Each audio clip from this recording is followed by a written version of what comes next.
9:10. We're just waiting for MEC Fernandez to join us, and then we'll proceed. Thank you very much.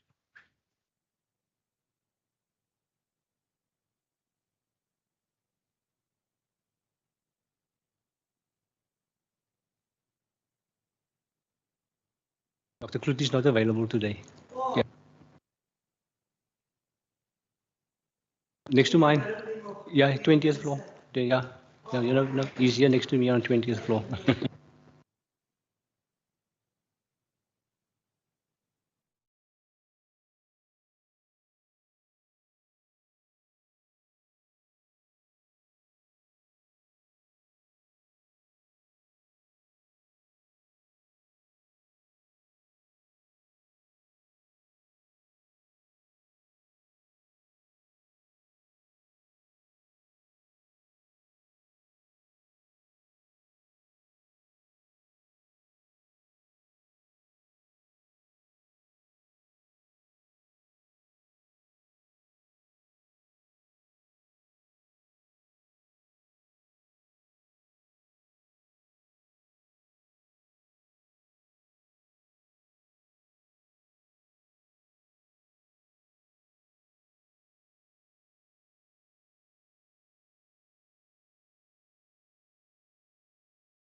Ms. Jamche, can you hear me?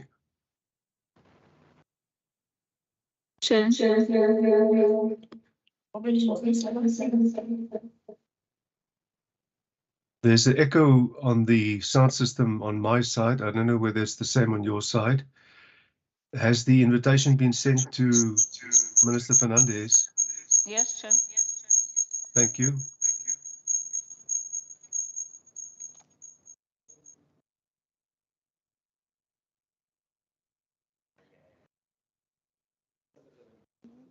I don't know what this could be. It's because I'm multitasking. Communicating. Chairperson.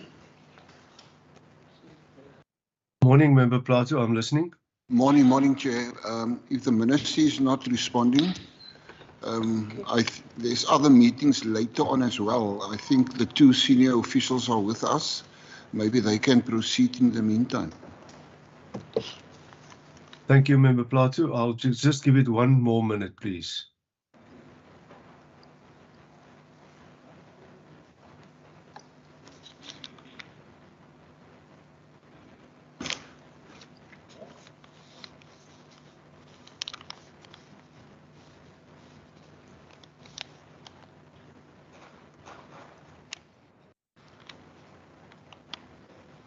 Okay. There we go. We were answered, or we're ready within a minute. Good morning, members. Good morning, MEC Fernandez, and then good morning all the officials. Maybe just a quick background. Minister Fernandez is attending this meeting as in a capacity certainly as MEC for Social Development, but also as acting MEC for Health. Minister French is not available at this time. And Minister Fernandez also has requested to be excused at about 9:45. She wasn't aware of this meeting, and she's had a much postponed meeting set up for later this morning, which we understand. In the meantime, nevertheless, thank you very much, Minister Fernandez, for your availability. Members, in order to proceed, I'm going to ask that you introduce yourselves, and following that, the officials will introduce themselves, and following that, we'll continue with the presentations. My name is Gerrit Pretorius, and I'm chairing this meeting. Thank you. Members. Good morning, Chair. Good morning, members. Good morning, officials, and anybody else online. My name is Christopher Fry. I'm a member of this committee. Good morning, Chair. Good morning to the department. My name is Ayana Barnes.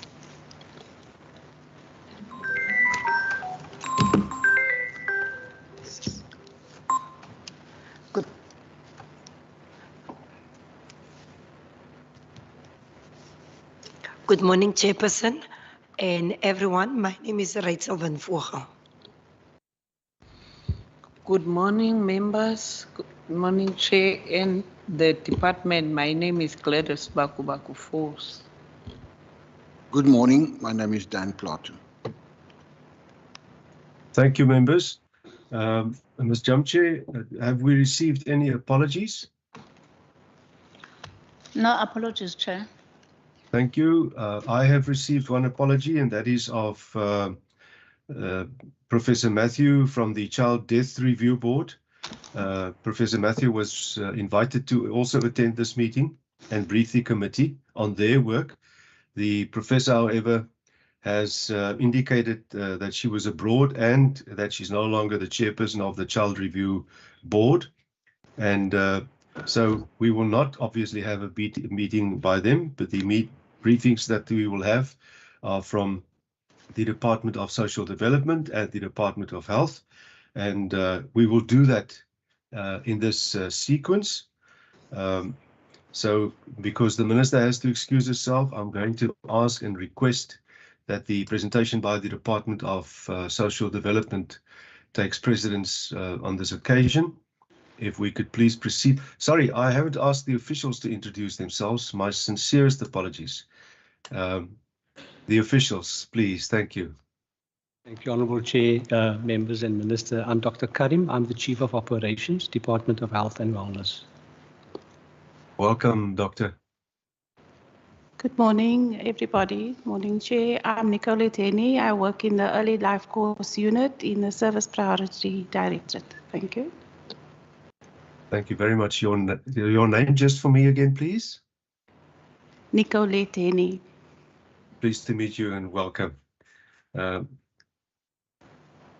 With that, we will proceed. Good morning, Chair. I'm online. Good morning. I'm Zwandile, the Chief Director for Community and Partnership Development within the Department of Social Development. I have my colleague here. I'm not sure if she's online. Ms. Mabusela, if you may proceed to introduce yourself. Thank you. Thank you, Mr. Ewu. Minister, your hand is up. Thank you, Chairperson. I just wanted to indicate that the DSD team were online, but you have already acknowledged Mr. Hewu. So it was really just to say thank you for the opportunity as well. Thank you. Minister, would you like to introduce the topic under discussion, or shall we have your department do it? Thank you, Chairperson. Firstly, good morning to you, to the honourable members, the coordinator, as well as the officials from both departments. Today, we're talking about a very serious subject, that of acute malnutrition and the high mortality rate of children under 5 in the Western Cape. And I think it's fortuitous that we actually have Health and DSD presenting today. The presentations are very detailed, and I do want to say thank you to both teams for the effort that they have put in.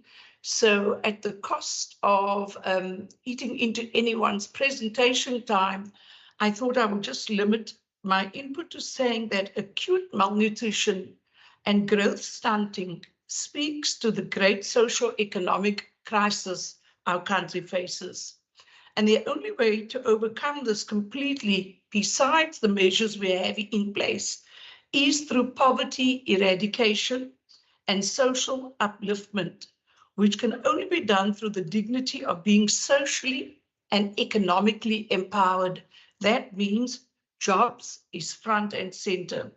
And then, of course, as social development, we have our own role in identifying and assisting vulnerable groups in society.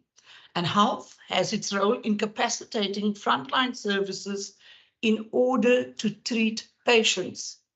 However, these efforts go a long way, but not far enough, because what we really need, Chairperson, is the whole of government and the whole of society to be involved in this fight, which I believe is a critical one. We should not be losing children between the ages of 0 and 5 to 5. And I do believe health are going to provide some strategies and also input on their first 1,000 days and the incredible work that they are doing in that space. And then Team DSD will talk about the work that we do to assist those who are hungry on the day. So thank you for affording me the opportunity to make the introductory remarks in both my capacity as the Minister for Social Development and acting for health. And as I said, I won't be able to stay the full session, but I do hope that the members will note the work that is being done and that might not be out there. So without further ado, I would like to hand back to you, Chairperson. Thank you. Thank you very much, Minister. I see there's another guest waiting in the lobby. If that person can be allowed, then we can proceed.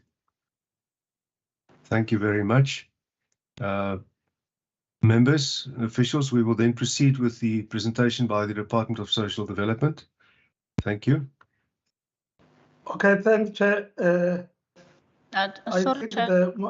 my colleague is struggling, but I'll be making the presentation. I'm not sure if Mabusela has joined. Otherwise, I'll Chairperson, present, Chair. just a moment, please. Member Plato. Apologies for that. Honourable Bonds want to raise a point quickly. Member Bonds. Thank you, Chair. On the platform, Chair, I just wanted to check. I was listening now to the acting minister saying that she's going to be with us for a few minutes. I take note that the minister is not here. I want to be clarified by the chairperson. Does this mean we won't have anyone from the executive? Are we only going to have the officials, the two officials in front of us, which I think is a bit unacceptable at this stage? If I can just get clarity on that matter. I haven't heard it correctly. Thank you, Chair. Maybe I can give absolute clarity on that. The minister attending is acting as Minister Fernandes is acting in her capacity or attending in her capacity as MEC for Social Development and acting Minister of Health. She will be leaving us shortly before 10 o'clock due to a much postponed prior engagement, which she unfortunately cannot postpone again. So until just before 10 o'clock, we will have a member of the executive with us. After that, it will be the members and the officials.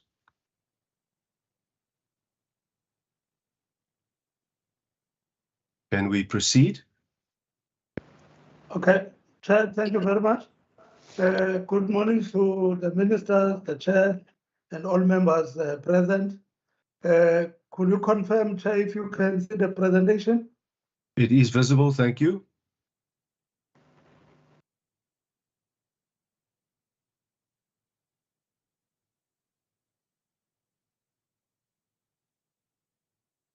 Just want to put it on slideshow.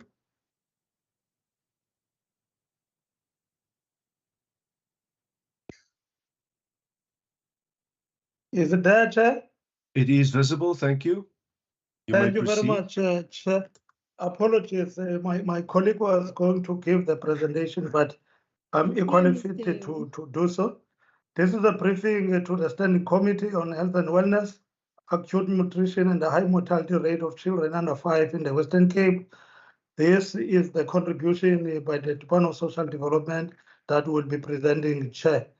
Chair, if we can just start with a disclaimer, as the Minister has correctly indicated, as the Department of Social Development, we do not necessarily have a program targeting children under 5, but we catch them in the process of providing feeding to the mothers, to the members of the families and households. So this is the outline of the presentation, Chair, the purpose, just to talk about the purpose and strategic objective of the program, that is implementing the food relief. We're going to talk about our CNDCs and the community kitchens, the funding that we give to them, the strategies that we have to mitigate and respond against acute malnutrition and mortality rate, then the provision of nutritional meals at our CNDC community-based kitchen, the food gardens that we are starting to pilot, and of course, another food intervention is the food parcels. Chair, we're yet to update the committee on the contribution made by the DSD with strategies to address acute malnutrition and high mortality rate of children under 5 in the Western Cape. Our program that is responsible for this intervention is our Sustainable Livelihood Program. It's there to promote social inclusion and poverty elevation through temporally targeted feeding for the vulnerable members of the community and households. Its strategic objective is to manage social facilitation and poverty for Sustainable Livelihood Program. That includes our expanded public works program.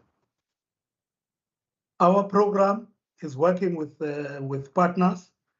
The program partners with non-governmental organizations to ensure implementation and achievement of its strategic objectives. It does this by providing funding to community nutrition and development centers, we call them CNDCs, and we support the community-based kitchens through NPOs that we contract to support them. Our CNDCs provide food relief to registered beneficiaries 5 days a week. With that intervention, we're reaching more than 10,000 beneficiaries per month. Our community kitchens provide food relief services to beneficiaries, some 3 times, some 4 times. Due to food increase in food prices now, we are reported that others are only providing once a week, once or twice a week, reaching more than 85,000 beneficiaries per month.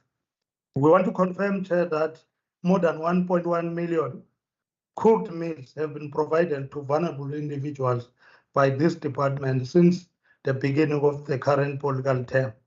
80% of these beneficiaries are women with children mostly under the age of 5, and we do get this from the beneficial registers that we administer at our feeding sites. This is just the allocation of the resources, Chair, across the DSD regions or the municipal districts where we support the CNDCs and the community-based kitchens. We're supporting them in the region of more than 51 million. The strategies, the mitigating strategies to respond to acute malnutrition and mortality rate in children under 5. I think research, Chair, we can confirm that research has proved that there's a correlation between food insecurity and child malnutrition and child mortality in the children under 5 years of age. The World Bank has confirmed that. The communities of the Western Cape have not been spared from that reality. While the DSD program is mostly targeting at adult beneficiaries, it recognizes the complex dynamics of poverty in which the beneficiaries find themselves. The most glaring complexity being the one of single parents, which are most headed by women with young children. In recognition of the need and to reduce vulnerability in this household, the department ensures the provision of food relief services to children of beneficiaries within the age category as a mitigating response to acute malnutrition and child mortality. Vulnerable mothers and their children are provided with nutritional meals at CNDCs, which are located in close proximity to their homes, thus ensuring ease of access to food. A meal is provided to each beneficiary with their children 5 days a week to ensure consistent and regular access to food. A profile or database of the beneficiaries is combined and kept at CNDC to ensure that we're able to track the beneficiaries that we support so that we also have the data within our system. The provision of harmful food-related diseases and poisoning, the prevention, means that CNDCs are quality assured in partnership with the Department of Health by creating a prescribed and standardized meal plan. We work with the dietitians from the Department of Health who have actually helped us to ensure that we provide the food in our feeding sites in a standardized and hygienic way. This is done to addressing food standards, ensuring that the nutritional value of the meal is upheld for positive development outcomes. The department ensures regular monitoring of compliance to norms and standards in terms of prescribed occupational health and safety standards of kitchens across all our feeding sites. This is done in order to prevent harmful food-related diseases and poisoning, which could contribute to child mortality. The food gardens at CNDCs, we've got the community food gardens, as I indicated. This is a new initiative that we're piloting at the department and we're supported by the Department of Agriculture in our local agriculture here, supporting the beneficiaries at our CNDCs. Community gardens are also supported and implemented by selected CNDCs across the Western Cape. This is done to create some level of self-reliance for the CNDC beneficiaries, whereby they are able to sell their surplus produce to the market. Our awareness and training is provided by partner organizations to communities and beneficiaries. The intention is to encourage beneficiaries to study their own gardens and become more self-reliant. Household food gardens. Household food gardens are also supported at suitable CNDCs by encouraging beneficiaries to study their own food gardens at their backyards. This intervention is done to enable beneficiaries to study their own projects and plant their own food gardens and grow vegetables towards making their own nutritional meals. The two interventions mentioned above, which is the household garden, the community gardens, are supported by the Western Cape Department of Agriculture, as well as the National Department of Agriculture, Land Affairs and Rural Development. The food parcels.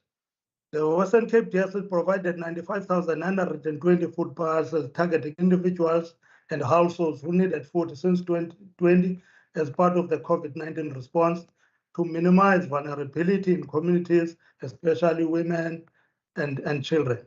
Food parcels are targeting individuals, households who have no means due to unemployment and difficult economic conditions. Individuals in need of food parcels make a request to DSD. The relevant local office of DSD assesses the eligibility and make recommendation for the allocation of a food parcel to qualifying beneficiaries. Then DSD to those qualifying beneficiaries allocates the food parcels. This is our intervention, Chair, in support of what the Department of Health is doing with its targeted programs targeting children under 5 years of age. As I indicated, we have feeding sites where mothers and members of the community come. In the process of coming, they fetch food for the children at home so that the children, including those that are under 5, are able to access the food. Thank you very much, Chair. Thank you, Mr. Hewu, much appreciated. Members, you must help me here, you must guide me as well. Is Member Fry's hand up? or not? Member Fry, is your hand up? Yes, Chair, but the other hands up in the chamber as well.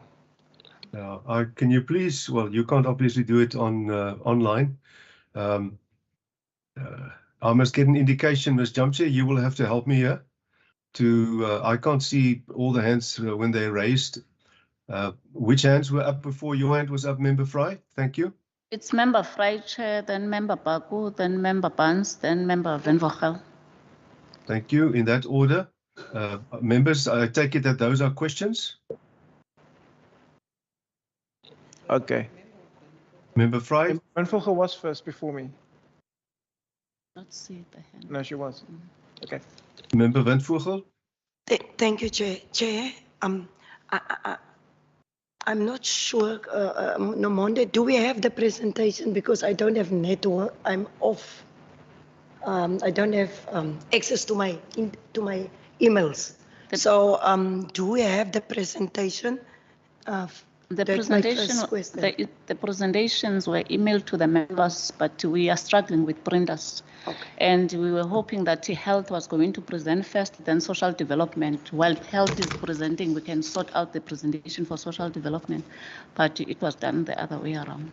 Okay. So we don't have the presentation printed because we have to ask people to assist us. Okay, thank you. Then secondly, Chair, I just want to check with the Department of Social Development. My understanding is that Department of Health do have data of these areas where they pick up mortalities. What do you call it? Malnutrition. So how do the social development link work with Department of Health in these areas? Is there, let me rephrase my question, is there a working relationship between the Department of Social Development and the Department of Health if it comes to those data? Yeah. Thank you, Chair. Thank you, Member Van Vogel. Member Fry? Thank you, Chair. I have two questions. Slide number 7, the complex dynamics of malnutrition. It talks about, sorry, let me just get that. It talks about women and child-headed households. The obvious and glaring missing link here is the absence of men in this complexity. What is the department, given this whole thing about this whole of society and whole of government approach, what is the Department of Social Development doing to address the absence of men in this complexity? And then my second question is on slide number 12. The household food gardens are also supported at suitable CNDCs. So what exactly are we giving people? Are we giving them seeds? Are we giving them food to reproduce? Are we giving them vegetables? And which vegetables are we giving them? Because that's an important indicator of how you can combat malnutrition. Thank you.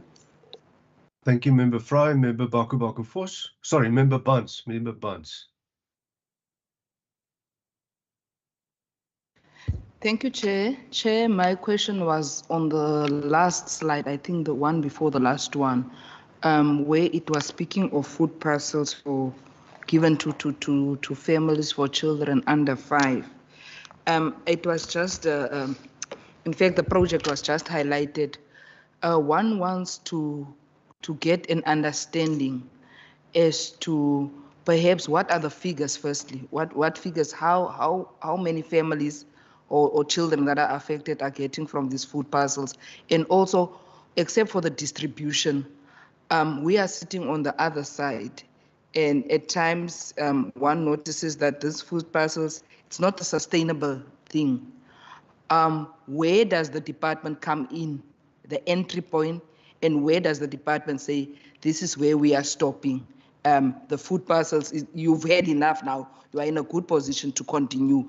If maybe the department can just take us through so that we understand what the impact is, or for how long, or how sustainable, or how it is assisting the beneficiaries, even this project of the food parcels intervention. Thank you, Chair. Thank you, Member Buns. Member Baku Vos. Thank you, Chairperson. My question, or I will say I'm seeking the clarity on this one, knowing that during the holidays in school there is no kitchen that is operating, and the children are staying at home, and we know some of the houses, they are not privileged than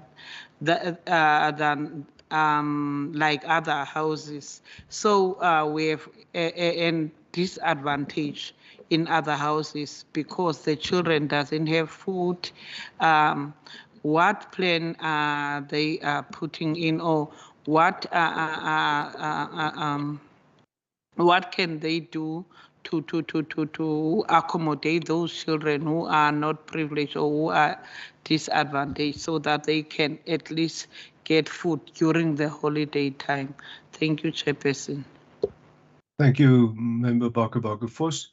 Mr. Hewu, will you or your colleague please respond to those questions? Thank you, Chair. I think my colleague has joined. She will add where I might not have the details. Chair, if I might just start with Member Fry. The child-headed household, the absence of fathers or of men.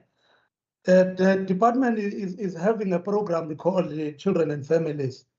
That program is running a number of men targeting programs, so that we can encourage men to participate in the upbringing of their children, where we encourage fathers to participate in the development of their own children. We are seeing good results in some areas. Of course, in some areas, we are not seeing good results, primarily because this area depends also on the willingness of the father in that specific household to participate in these processes. Our colleagues run parental supports and the family support programs to actually support the fathers. So to that extent, Honorable Member, we are doing something. If I may go to Member Terhof, how do you link with the Department of Health? Member, we do have link with the Department of Health. For instance, in most community centers, the Department of Health has got a feeding programs where they support vulnerable patients that do not have food. In centers where do not have those, they write referrals to the Department of Social Development so that those patients are referred to the nearest community nutrition and development center to be able to access food there. So there is a linking and a relationship with the Department of Health. The problem is it is not in all towns. It is not in all areas. As the Department of Health is not having community centers in all areas, the Department of Social Development also does not have community development nutrition centers in all towns. If we can have these nutrition centers in all towns, the problems could actually be addressed. Member Barnes, on food parcels, correctly, food parcels are not sustainable and they are not helping the family to be self-reliant. But we do give them anyway as a stopgap. How we are assessing this by ensuring that when a family, a member has found work and so on, they are able to have an income, then we stop giving a food parcel. I can confirm that many beneficiaries have actually come for food parcels, sometimes six times in a row. Every month, they are asking for food parcels every month because their socio-economic circumstance has not changed. Nobody has found employment in the household. Nobody is able to bring any sort of food in the households. And within available means, the Department of Social Development continues to give the food parcel as long as we have. When we do not have food parcels, unfortunately, that family or that household then suffers. If I can go, Chair, to Honorable Bagu first, what are we doing during the school holidays? There are two interventions that we are doing. In areas where schools are not automatically come and queue for feeding at the CNDC or community kitchen supported by DSD. We are not chasing them away. We have alerted our colleagues at the Department of Education that there is this challenge. It was more pronounced during COVID-19 and its related lockdowns, but it has subsequently reduced now. The Department of Western Cape Education Department is aware of this challenge, that during the school holidays, many children become vulnerable, and those that come and queue for food at the CNTC, supported by social development, we feed them, we don't turn them away. Chair, with your permission, I'm not sure if Ms. Mabusela will want to add anything. Over to you, Ms. Mabusela. Thank you, Mr. Ewu. Good morning. So I just want to add on the issue. There was a question on what work we are doing with men in order to address the gaps that we see in families in terms of the households that are mostly headed by women. And so Mr. Ewu spoke to this, but within the Sustainable Livelihoods Program, for instance, this is something that we've picked up as quite prevalent in the Clip Branch area, specifically, where we had seen that a lot of children who are receiving meals from our kitchens and are from 3 months old to 5 years. And what we've also found was that they are children of mothers who are also queuing for food in our CNDCs. And so, of course, we had to ask what is happening with the men. What we have found in that time when we did our research was that the men are also queuing for food. There were very few instances where men were absent because of, being absent and neglectful. And so what we have done in this regard is that the Sustainable Livelihoods Program is supporting 6 projects, community development projects in the 6 areas of the Western Cape. I can just list them quickly. It's the Clip Branch area, it's Uniondale, it's Lanesbeck, it's Hout Bay, it's Murraysbeck, and it's the Canaland area. And in all these areas, what we have ensured is that we specifically have a key result area that focuses on men, not only in terms of linking men to sustainable livelihood opportunities so that they are better able to contribute to their households and their children's lives, but also to have a key result area on help-seeking behavior in men to improve that. Because what we have found to be quite prevalent is that men don't often seek help. This is something that is directly linked to social issues and beliefs around masculinity and the role of men in society. So we recognize this, and what we are doing now is to specifically work with men to ensure that we encourage and improve the help-seeking behavior in them.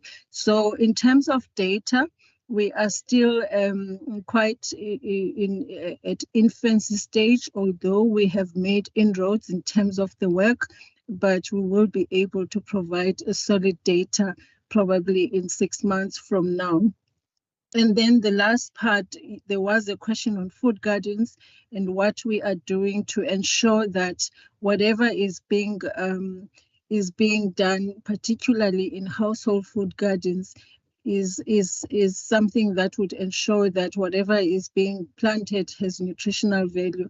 In this regard, what we have done as a program is to have, whilst we recognize that there is a need for household food gardens in terms of improving household food security, but we also understood that it would be important to speak to beneficiaries themselves.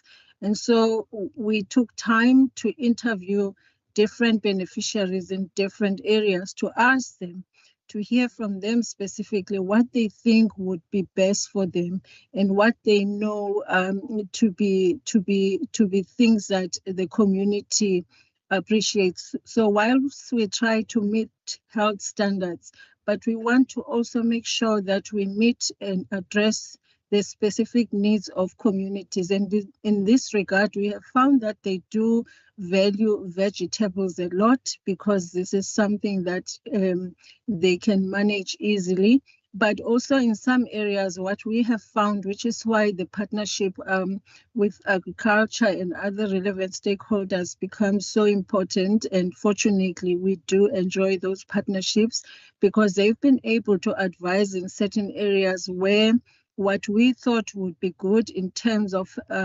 promoting health and nutrition, but in terms of the quality of the soil, it would not be possible to grow. However, there have been interventions that are being planned in order to treat, for example, the soil in those areas so that the community can be able to plant vegetables that contribute to or improve health and the nutritional value of the food that they plant. Thank you very much.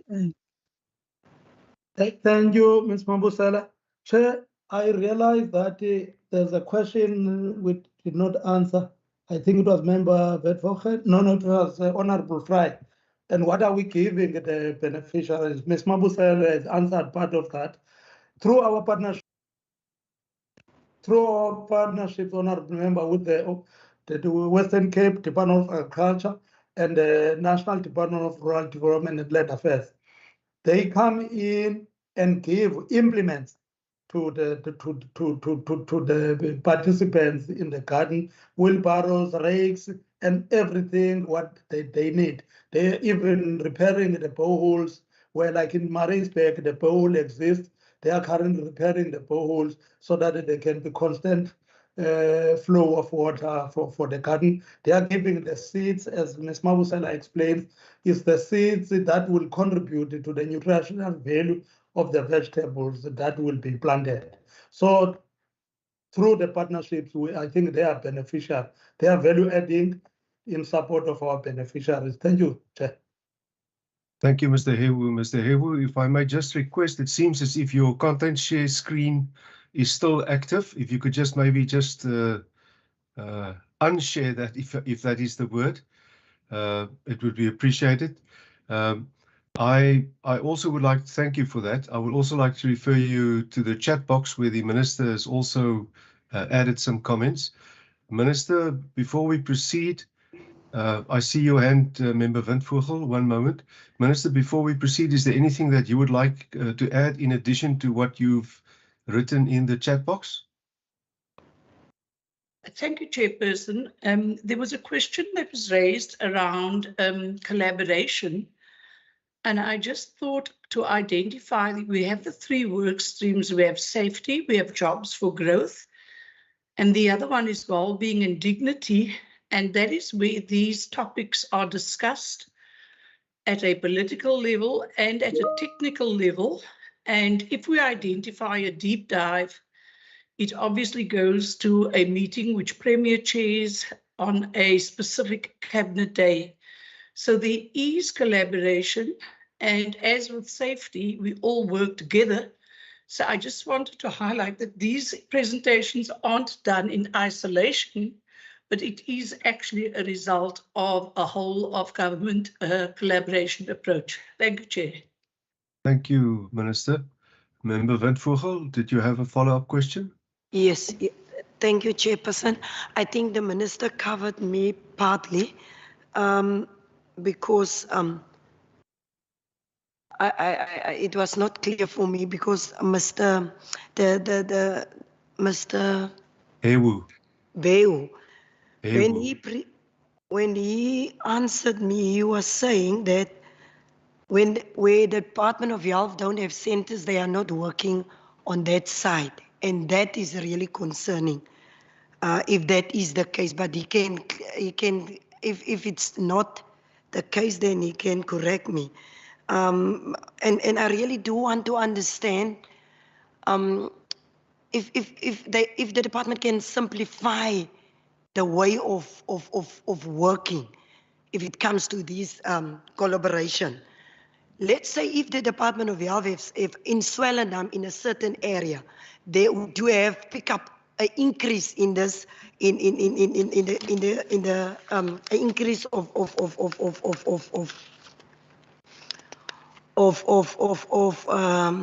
malnutrition. How do you zoom into those families through the data that the Department of Health have, of how are you really assisting those families, of how do you assist that community? And then secondly, I want to understand your criteria. How do you identify a family who need a food parcel? What is your, how do you measure, or how do you, I'm not sure how to put it, but how do you identify a family who really need a food parcel? If you can simplify that to me so that I can understand. Because I know of an area where the department, I know there was data of that with the Department of Health, but the Department of Social Development was absent. So I really want to understand the working relationship between the two departments. Thank you, Member Windvogel, Member Buns, and then Member Baku-Vos. Thank you, Chair. I think Member Windvogel is coming to a point where I wanted to go, because my question is also related to collaborations. I must welcome the presentation by the department when they are outlaying their projects. However, I want to put it in my simple terms. Where Member Windvogel is saying, I want to put it in simple terms. The child is now at the Department of Health. I think Ms. Jamka was right. It would have been better if the Department of Health was first presenting. But the child is getting a diagnosis there now. This child is a malnutrition child. That child goes back to society. And when the child goes back to society, it becomes a social development issue. What I want to know, how do we follow in that collaboration that child, that malnutrition child, from that clinic to a stage of being in the community and getting that child out of the malnutrition? What collaboration is there? That's why I've asked my first question on the impact that the food parcel is having on bringing that child to a level of being a normal child out of malnutrition. So I just wanted to check, Chair, from the department, the role they play on a specific malnutrition child, assisting the Department of Health. What specific role is that? I appreciate the other projects that they have said, but let's take it to a specific malnutrition child. What role does the department play in that specific child? Thank you, Chair. Thank you, Member Buns. Member Baku-Vos. Thank you, Chairperson. Chairperson, first I want to thank Mr. Eo for his answer, but I have a follow-up question. In my understanding, there is a certain amount or resources that is put in place for CNTC, specifically for disadvantaged people. Do they cater, as he is saying, they are catering for the children during school holidays? Do they do the top-up in the CNTs during the school holidays? Because my understanding, in some CNTC, you will find out that there is a lot of children that is going there during school holidays, and the community itself, they are disadvantaged because of that. The food will short because the department is catering for certain number, and now the number has increased. So is there any top-up that they are doing during the school holidays? I want to understand that, because during our oversight, we pick up those things. The CNTCs are saying during school holidays, we have a shortage of food because a lot of children are coming to us. Thank you very much. Thank you, Member Baku-Vos. I also welcome Member Klaas, who has joined us. Mr. Hewu, will you or Ms. Mabusela respond? Thanks, Chair. I will start with Member Windvogel. Member, just to correct that, we are not saying that we are not working with the Department of Health where they do not have centers. What we are saying is where the Department of Health is having community health centers, they also have a feeding program. There we don't duplicate. We allow them to run with what they have. Where they do not have a feeding program, the Department of Health refers those needy beneficiaries to the Department of Social Development, so that the Department of Social Development can link those patients to our community nutrition development centers, to our community kitchens. In some instances, we even provide them with the food parcels. So there is a concrete working relationship. What I was saying is where we do not have a CNDC and where the Department of Health does not have a community health center, that is a situation that is making the affected beneficiaries vulnerable. But the Department of Health is going to talk to in terms of how do they deal with that situation from the Department of Health's point of view. But when it reaches the Department of Social Development, then we are able to provide a food parcels if we do not have a CNDC or a community-based kitchen in that area. The second question was, how do I know who must be supported, whether by food parcel or by cooked meal? Because the Department of Social Development, social workers and community development practitioners cannot be in every street of the province or of communities. The Department of Social Development works with the organizations that we call the referral agents. We call these organizations referral agents. It might be a pastor in the street. It might be a church minister in the street. It might be a nurse. It might be a clinic. It might be an NGO. Those people, when they see a vulnerable family, they identify that family and refer that family to the Department of Social Development local office. There is a form that gets signed to refer that individual or that family to the Department of Social Development for support. When the Department of Social Development receives that referral, it sends a social worker to go and assess that family or that individual who has been referred to the Department for Food Relief. When that person has been found to be eligible and qualifies for food relief, then a food parcel is given to that family. I hope that answers the member Bedvochen.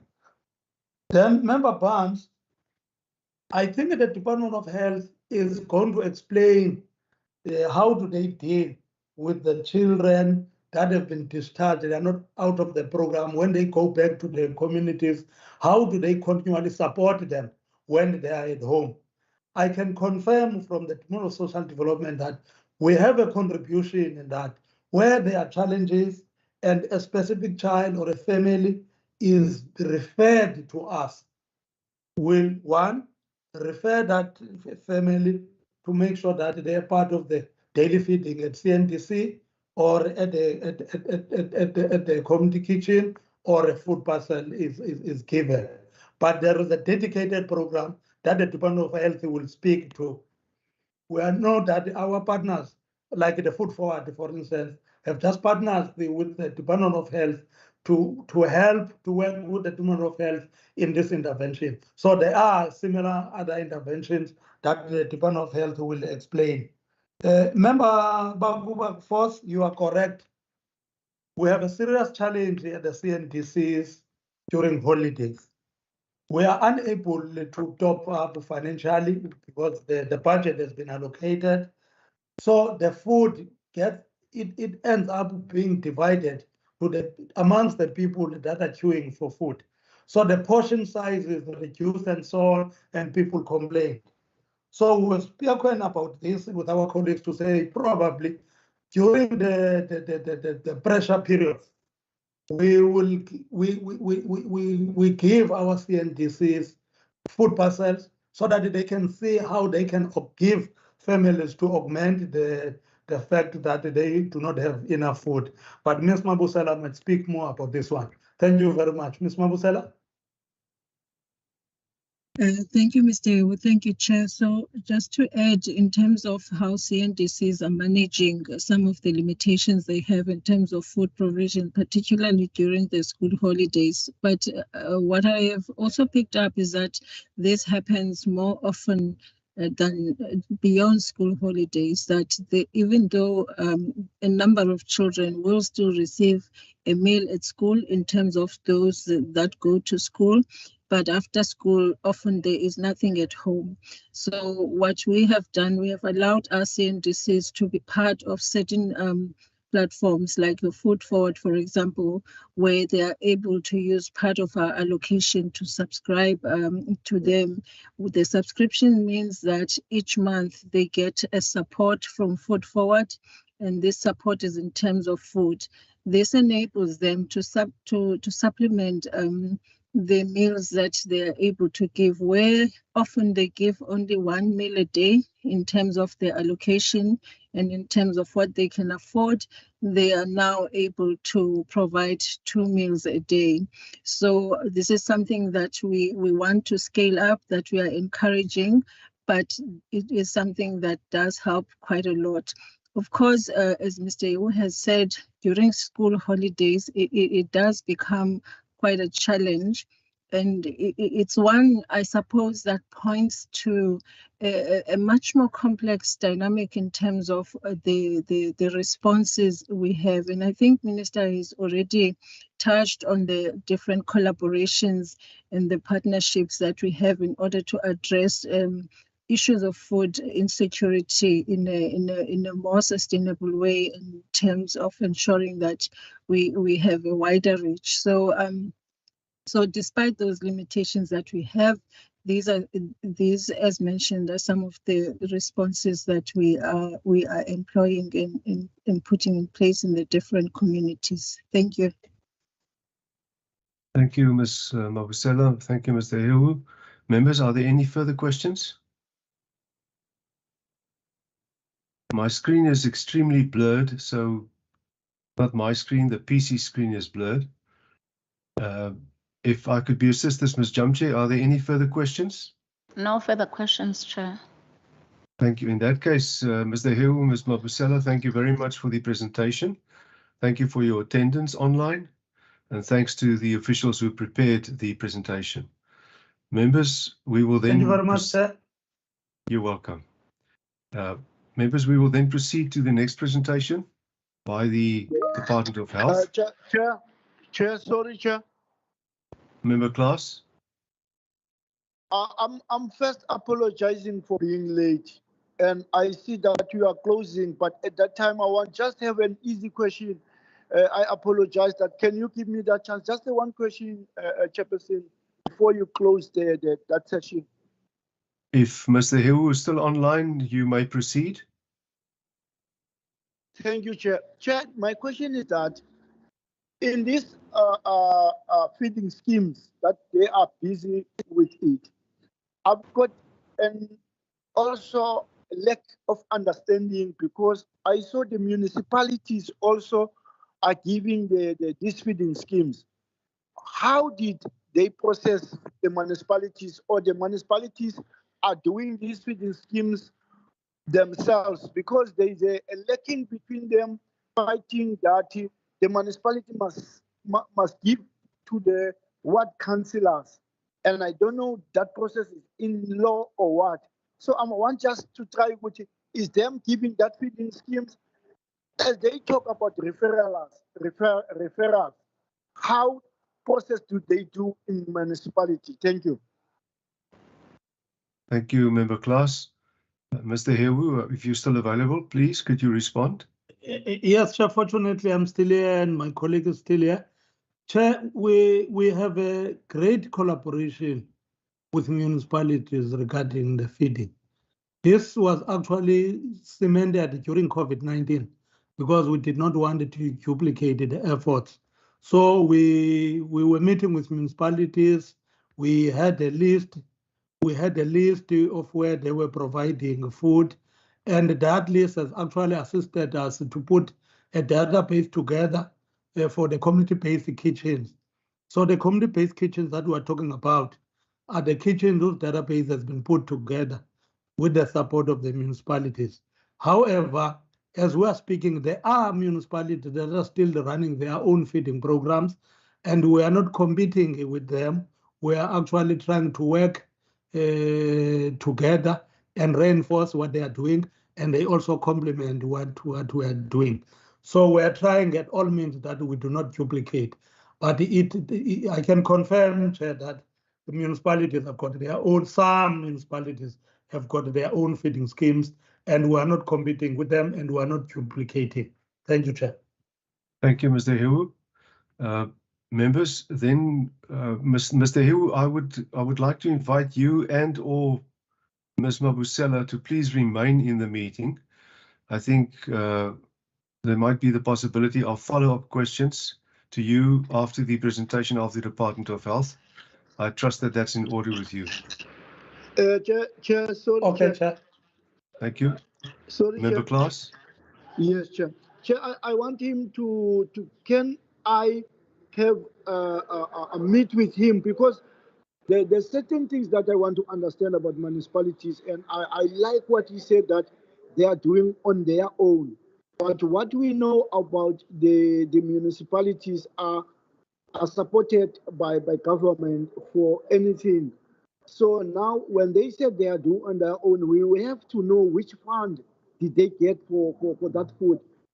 So I would like just me and him just to do conversation to try to find out the real truth of what he's saying. Thank you. Thank you, Member Klaas. If I may suggest that you contact Mr. Hewu through the procedural officer, Mr. Jamche, if you want to do a one-on-one. Thank you, members. Thank you to the officials. Members, then we will proceed to the presentation by the Department of Health. Dr. Karim, welcome again. If you would like to proceed, please. Thank you. Thank you, Honourable Chair, members. I'm not sure if Minister is still with us. I think Minister Fernandez had left. Indeed. I'm going to flight the presentation, Chair. Let me just get into the right mode. Here we go. So Chair, thank you, and members, thank you very much. I think it's a very good follow-on from the presentation from my colleague on the other side. And we're obviously going to look at some of the data around malnutrition and the mortality rates of children under 5 in the province. What are the smallest 3 sections of the presentation? And I'm going to look at just setting the context and just look at what is acute malnutrition, what are the causes, what does it look like in the province, and I think that's quite interesting data that we've got there. Then our current strategies, and then I'll also look at some multi-sectoral engagement strategies, and that's where it's useful to have the colleagues from DSD still sit in and join us, because we work, as was said, we actually work very closely with our colleagues from social development. So looking at specifically at malnutrition in the Western Cape, just by way of introduction, and I'm not going to go through all of the detail on the slides. I mean, there's a lot of detail that members can apply their minds to, and we can always have follow-up conversations.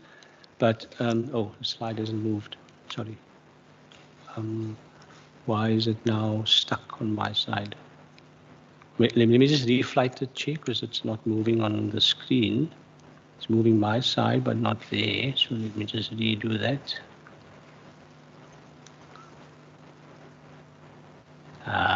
Oh, okay, tell you. Let me just redo the whole presentation. Sometimes it freezes up, I suppose. Take your time, Doctor. Sure. It's technology. I'm gonna reshare the slides, and let's see what comes up now. There we go. Okay, so let me just get into the right mode. So this will be the outline of the presentation. As I said, I'm going to focus first on malnutrition and what the definition of malnutrition actually is. There we go. Bit of a delay. So, and I'm not going to go through all of the detail on the slides, as I said, because I think just to highlight 2 or 3 key points on each slide. But just by definition, I think the important issue with the definition as defined by the World Health Organization, first of all, is that malnutrition are nutrient deficiencies or excesses. I think that's quite important, and I'll show some data around both aspects of that, but also imbalances and impaired utilization. So it includes both overnutrition, which is overweight and obesity, as well as undernutrition. And that's where severe acute malnutrition and moderate acute malnutrition, by definition, shown in the next bullets, come from. And generally, we define those into those two categories. There's severe acute malnutrition and there's moderate acute malnutrition, and there's a very technical definition for that. And our healthcare workers are trained to obviously screen for that in our facilities. And then we talk about chronic malnutrition, which is insufficient intake or absorption of the essential nutrients, obviously over a longer and a more protracted period. And I'm going to show the impact of and the transition between acute and chronic malnutrition as well. And this slide then shows some of those linkages. So if one looks at the definition of malnutrition as deficiencies or excesses in nutrient intake and the imbalance of essential nutrients, there's acute and there's chronic, as I said, but there's also overweight and obesity. And the stunting baseline survey has results of all of those aspects. But also it's the sudden reduction in food intake or the poor quality of food that can lead to acute malnutrition, and then obviously from there to chronic malnutrition as well. And there's also that interrelationship between the acute and chronic malnutrition, and that's what this slide shows us. The next slide just looks specifically at some of the causes at just very high level. It's multifaceted, first of all, and it can be caused by numerous factors throughout the child's life. And some of those causes, obviously not an exhaustive list, but some of those causes include food insecurity, which our colleagues from social development spoke about, inadequate breastfeeding practices, which is actually quite essential for health and wellness and the screening in our clinics, poor dietary diversity, inadequate maternal and child health care, water and sanitation challenges are also part of the causes of malnutrition, as well as social and economic factors, and then clinical conditions such as HIV and AIDS. And I think for us from the health and wellness side, the importance of all of those causes, our strategies that I'll come to later target all of those aspects. So particularly the first 1,000 days initiative, and those strategies that we've implemented have led to a decrease in stunting rates that was seen in the 2023 baseline survey. And I will come to the survey a little bit later. So looking at the survey itself, the stunting baseline survey, we had as Department of Health and Wellness and the DG Murray Trust, and in collaboration with researchers from UCT and from Stellenbosch universities, had looked at and compiled anthropometric measures around a baseline survey, and looked at acute and chronic malnutrition, but also looked at obesity as well. And what this slide shows is just some of the results and just the high-level results of that. So in that comprehensive anthropometric malnutrition profile, there was a representative sample that was considered in the province, and the colleagues had looked at urban formal areas, urban informal areas, but also rural towns. And these are the key findings of that survey.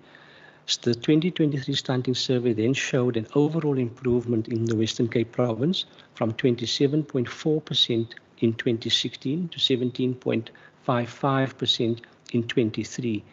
And that is for stunting, the prevalence of stunting, but also found as a high-risk category that children under the age of 2 with a fairly high prevalence of 19.7% of stunting. There were also additional interventions that were looked at in the study, and this is shown on the right, and key considerations that were considered. So the importance of dietary diversity. It was emphasizing exclusive breastfeeding, preventing risky behaviors like smoking during pregnancy, but also looking at infrastructural aspects. I think also just by comparison, if one looks at the prevalence of stunting in the 0 to 6 months age categories, and just by comparison to some national data, last data that we've got from national basis is the South African Demographic and Health Survey of 2016. That showed stunting prevalence in South Africa of 32.3%. In the 0 to 6 month age category, and in the Western Cape, now stunting prevalence 25.2%. So generally, in quite a number of the categories in the province, we are doing better than most and doing better than average, but there's still obviously quite a lot of work to do. The prevalence of underweight in the Western Cape baseline stunting survey was 5.6%, but also, as I said earlier, the prevalence of overweight children was 15.1%. So there are quite a number of key findings from the stunting baseline survey of 2023, and these obviously inform our strategies going forward. I must every time just go back there. The survey had also looked at certain predictors of stunting, and I think just to point out some of the aspects that the researchers had considered, and one of them was the wealth index. So there are about 10 indicators there, and they listed here as household possessions, for example, internet access, the type of dwelling, number of rooms in a house. The researchers had looked at factors that around a care index, factors that have an impact on stunting, such as marital status, age and work at birth of the child, looking at the education levels of the parents, for example, and various developmental aspects. And then also the researchers had considered what's called a WASH index, so water, sanitation and hygiene index. And this is really the availability of water, hand washing facilities, water, soap, toilet facilities, hygiene facilities, etc. And those are considered as predictors of stunting. And it's quite important because this does help us identify the strategies that we then have to embark on in order to combat stunting in the province. There's a lot more detail to this baseline survey, but I think these were the key highlights and the key issues that had come out of this survey. From our data, and there was a question about some of the data, and yes, we do, as members who know, we do collect quite a number of indicators that we measure over time. I'm just going to look at some of them and just gives a sense of over and above just stunting, but also gives a sense of some of the impacts that this could have on children. So this first slide looks at the under 5 lower respiratory tract episodes and admissions. The black line on the graph is for the current year. The yellow line is for the year before, and it just gives you a sense of the comparative indicators and what they look like. So under 5 lower respiratory tract admissions peaked in March this year. We had 2,050 admissions, and it decreased a bit, as you can see, during April and June relative to 2022. But then again, we also know 2022 was a year that we were still in our COVID pandemic, and obviously that has had an impact of 2021 cumulatively, and that impact had run into 2022. The next slide looks at the lower respiratory tract under 5 admitted episodes. And again, one can see there that it had peaked a bit earlier than the 2017-2021 data. And the reason why this is obviously important for us to monitor is because our strategies and our response from the health service platform obviously must take into account when these episodes happen and when the admissions happen in our facilities, so that we can make sure that we have the necessary staff, the necessary consumables to be able to manage these children as well. This slide looks at diarrhea admissions. Again, the black line is for 2023, and you can see it's a little bit less than the 2022 diarrheal admissions. The next set of slides simply just looks at the indicators again of severe acute malnutrition and moderate acute malnutrition. And there are really two indicators key indicators that we measure. Its incidence and its death rate. Incidence is the total number of new cases of the condition over a period of time, and obviously death rate is what we also measure. And then this slide then gives one a sense of severe acute malnutrition in the province. We can see from this slide, and this is across the different districts.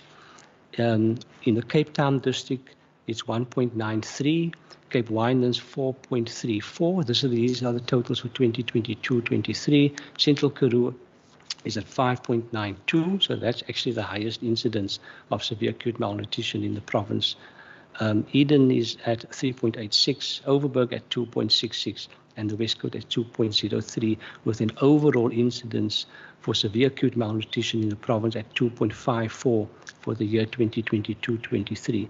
What's also important is just to look at the poverty index linked to that, and one can see on the right that generally the rural areas have a higher poverty index, and they're also linked to higher incidences of severe acute malnutrition in the province.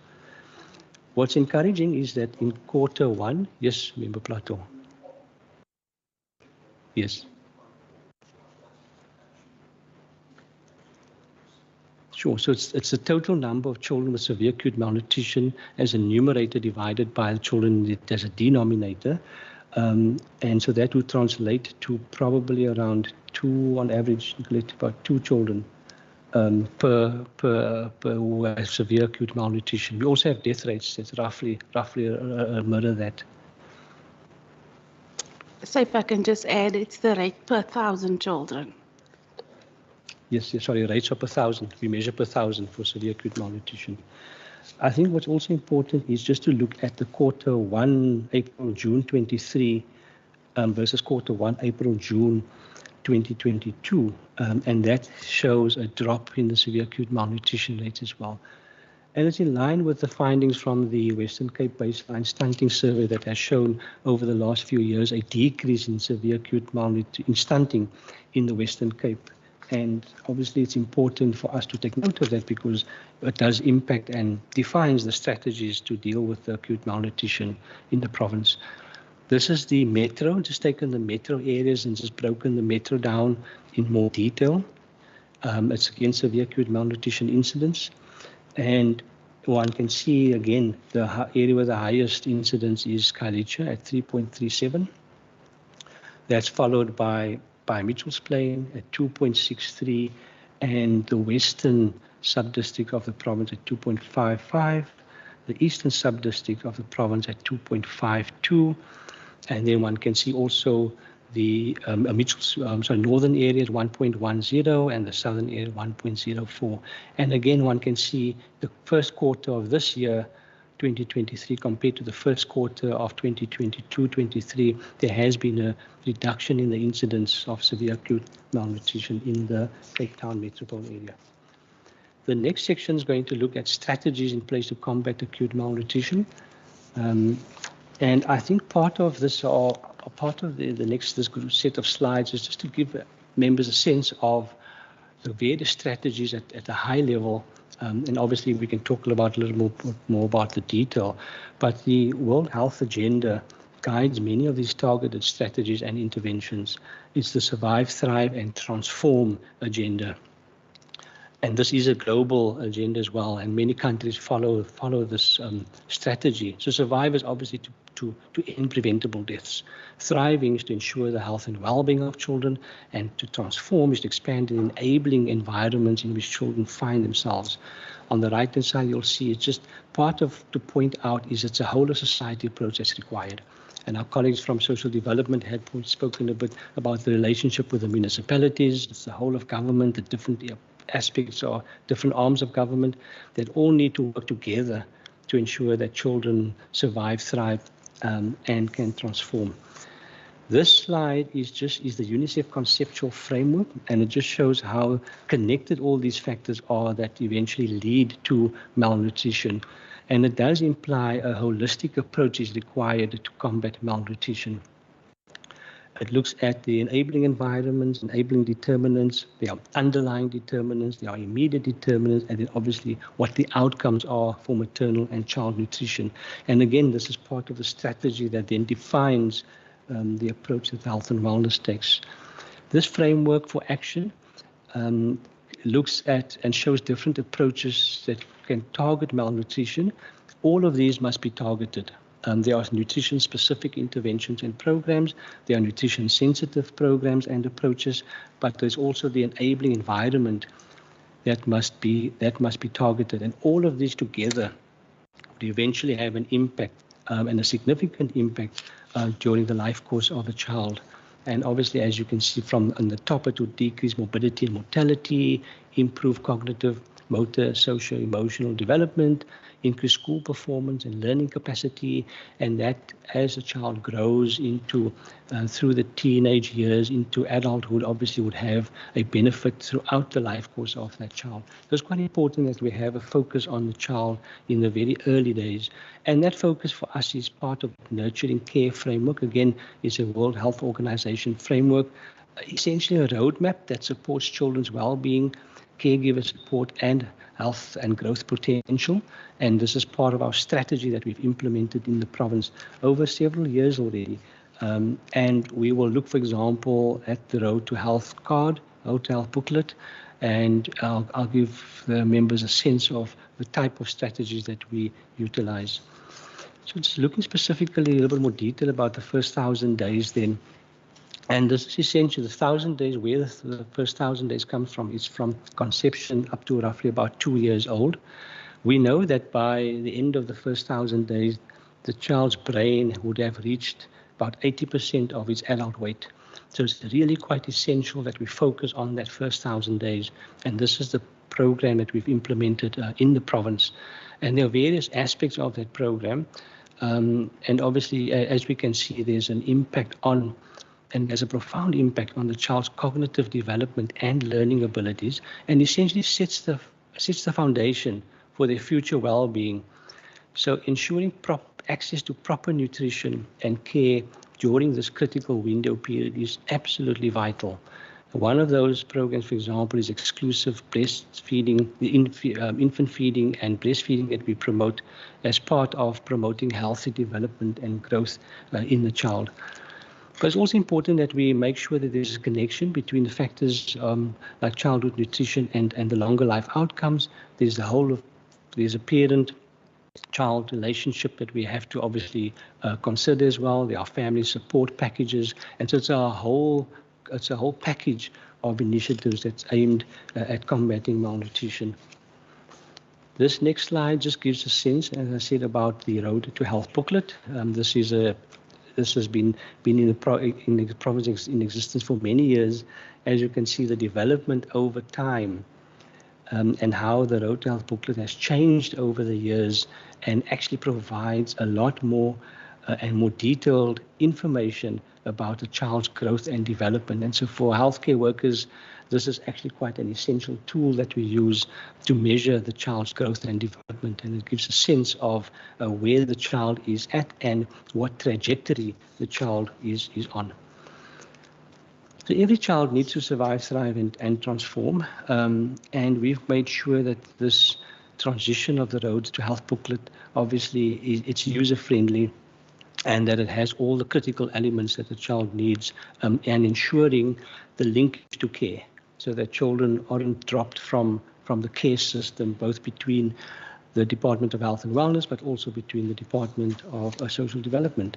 And these are the 5 themes of the Road to Health booklet that children need to develop. There's nutrition, which is quite essential. Love your child is also quite important, obviously, protecting your child, looking at the child's healthcare needs and providing extra care when that's required.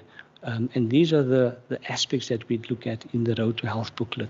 The growth monitoring aspect, obviously, of the 0 to 5-year-old children. This shows the information that's on part of that growth monitoring aspect of the Road to Health booklet.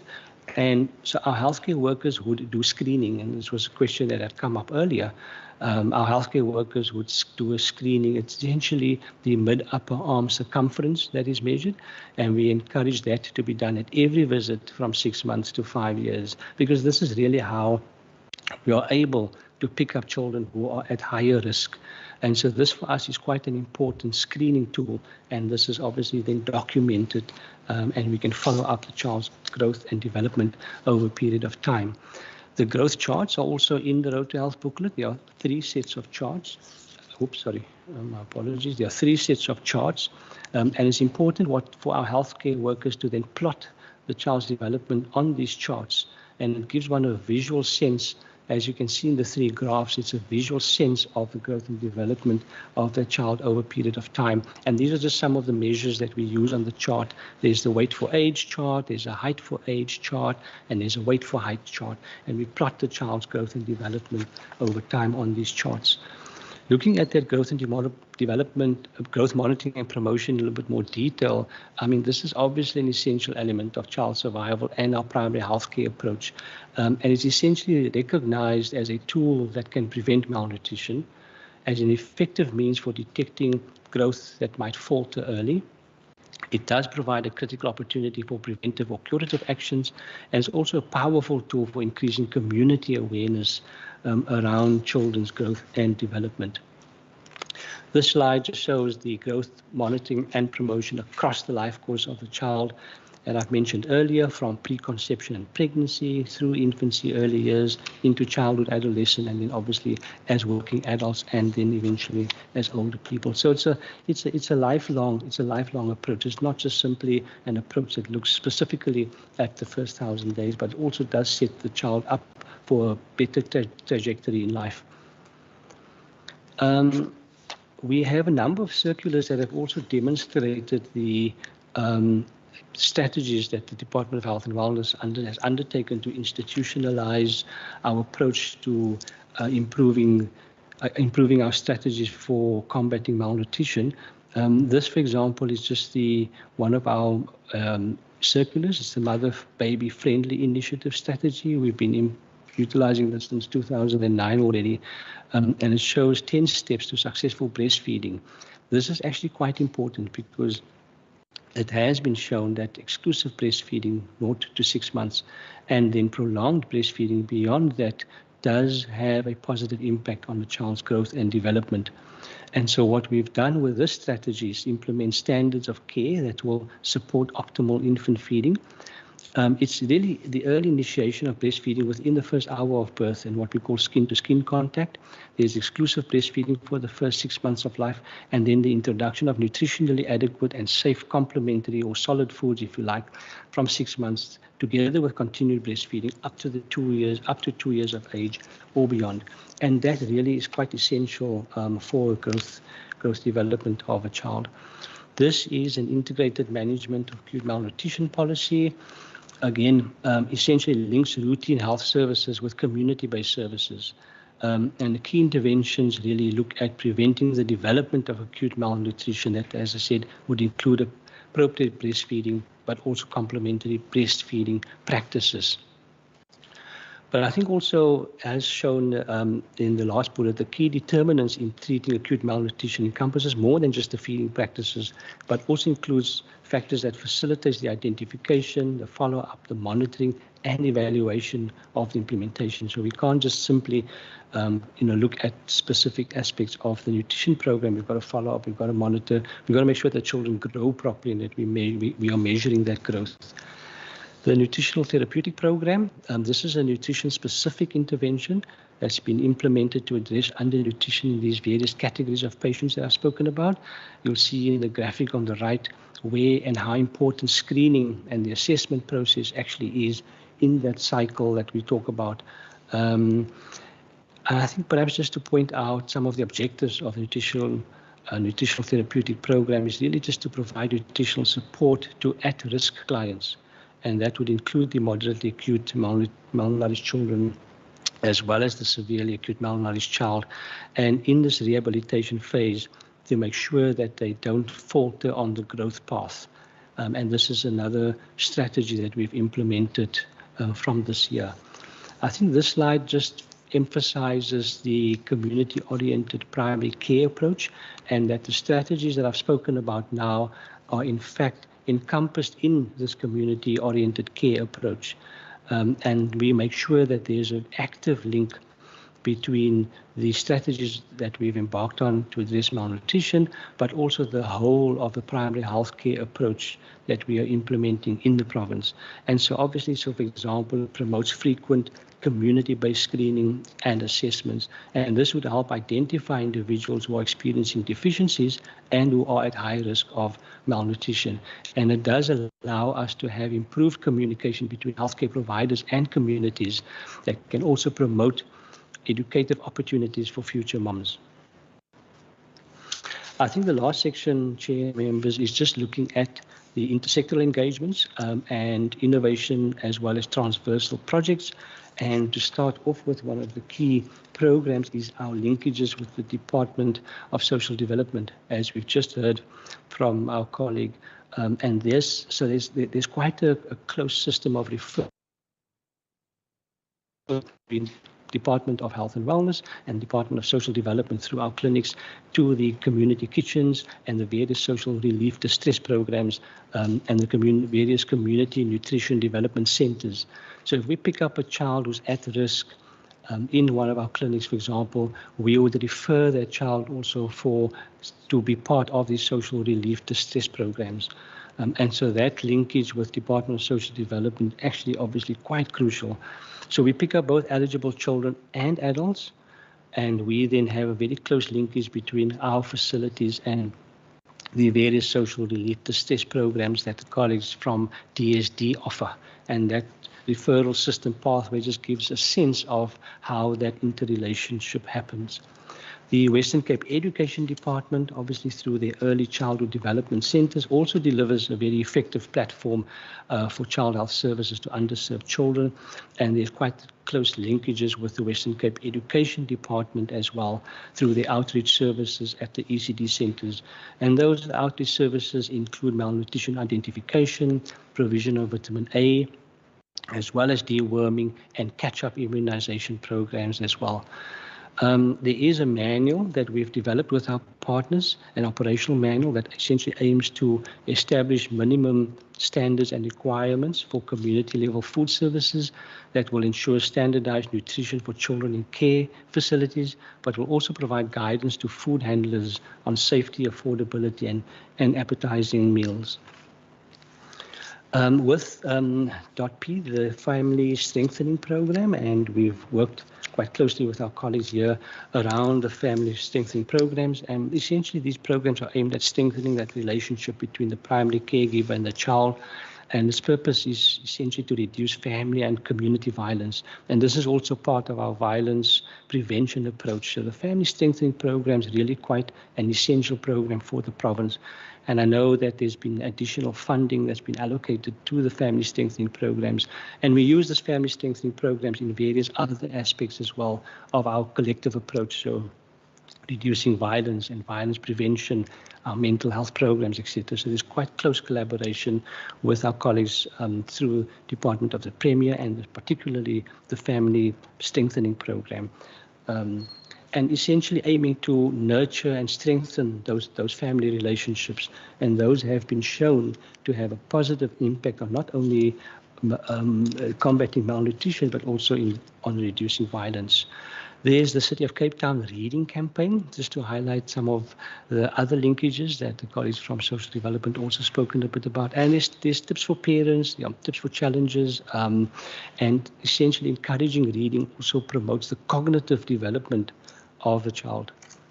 Now I have lost my slide. It's something went wrong. We're trying to get you back into the meeting. I've lost my slide, but I've almost done.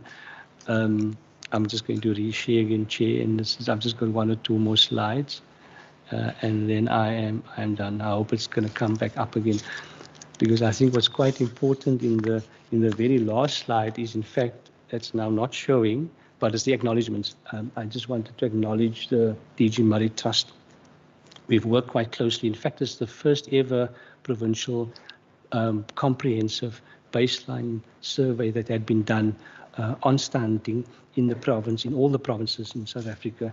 And as I said, it's essentially looking at the comprehensive anthropometric malnutrition profile in a representative sample of infants and children under 5 years.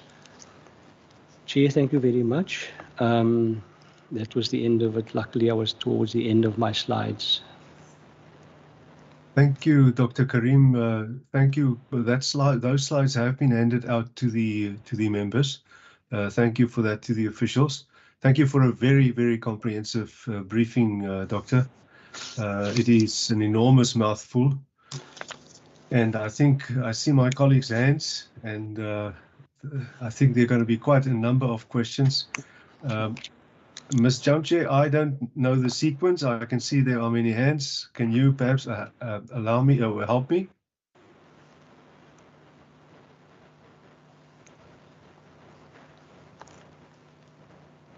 The first one, Chair.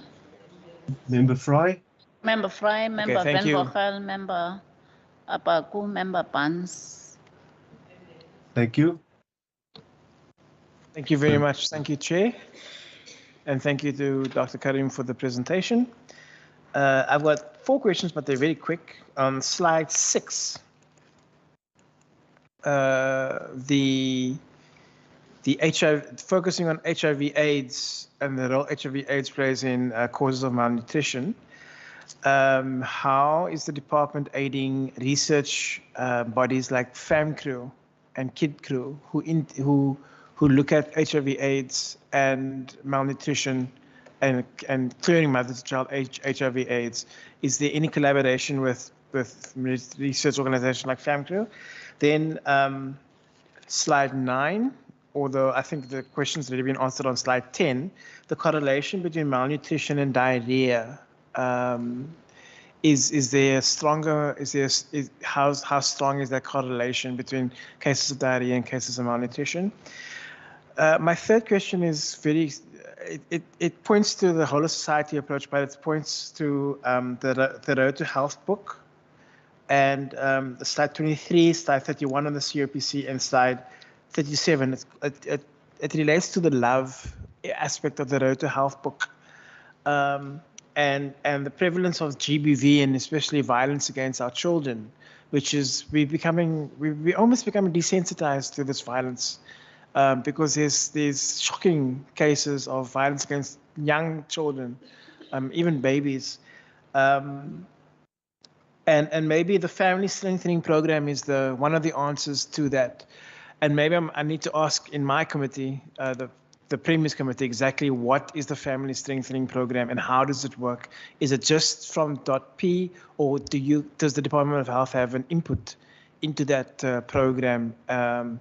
And social development, do the social development colleagues also have input into the family strengthening programs? Because I believe that, as I read it, that's the one of the ways that we can combat GBV. And then my last question on slide 36, but it's related to my question on slide 6, is that you might not answer, might be answer for the city of Cape Town, but what is the collaboration between edtech companies, companies in the literacy space, like Funza, who deal with young people and their literacy reading and educating them about combating malnutrition for themselves? I don't know if that makes sense, but that's my 4 questions. Thank you, Chair. Thank you, Member Fry. I see that Member Plato has stepped out. In that case, we'll take Member Baku Vos. But I see Member Klaas's hand. I will give you an opportunity after Member Barnes. First, Member Baku Vos. Thank you, Chair. Oh, it's Member Van Vogel. Yes, Van Vogel, Chair. Sorry, Member Van Vogel. No problem, Chair.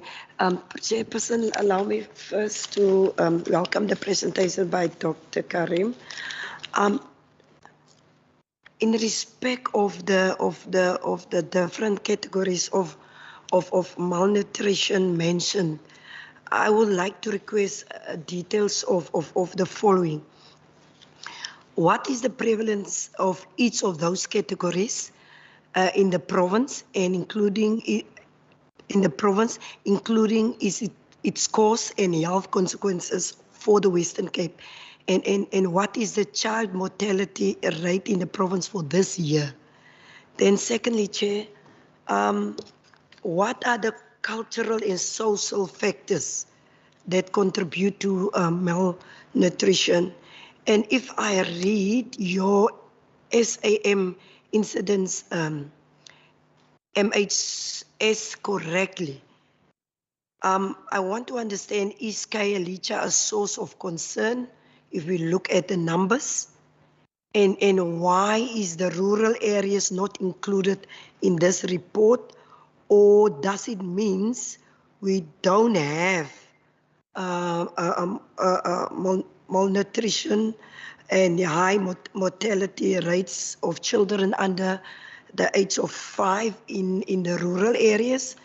Then lastly, Chairperson, in respect of the strategies shared in these slides, I would like to understand the following.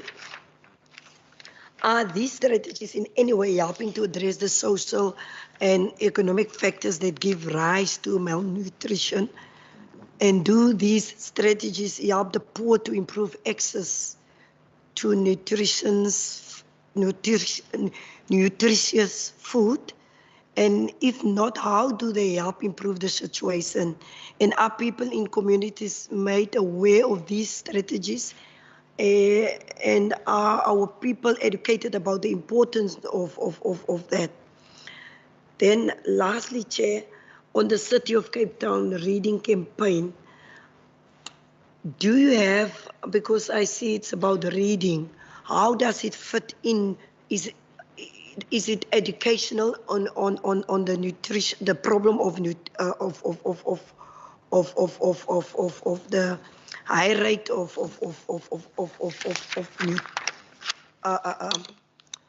malnutrition and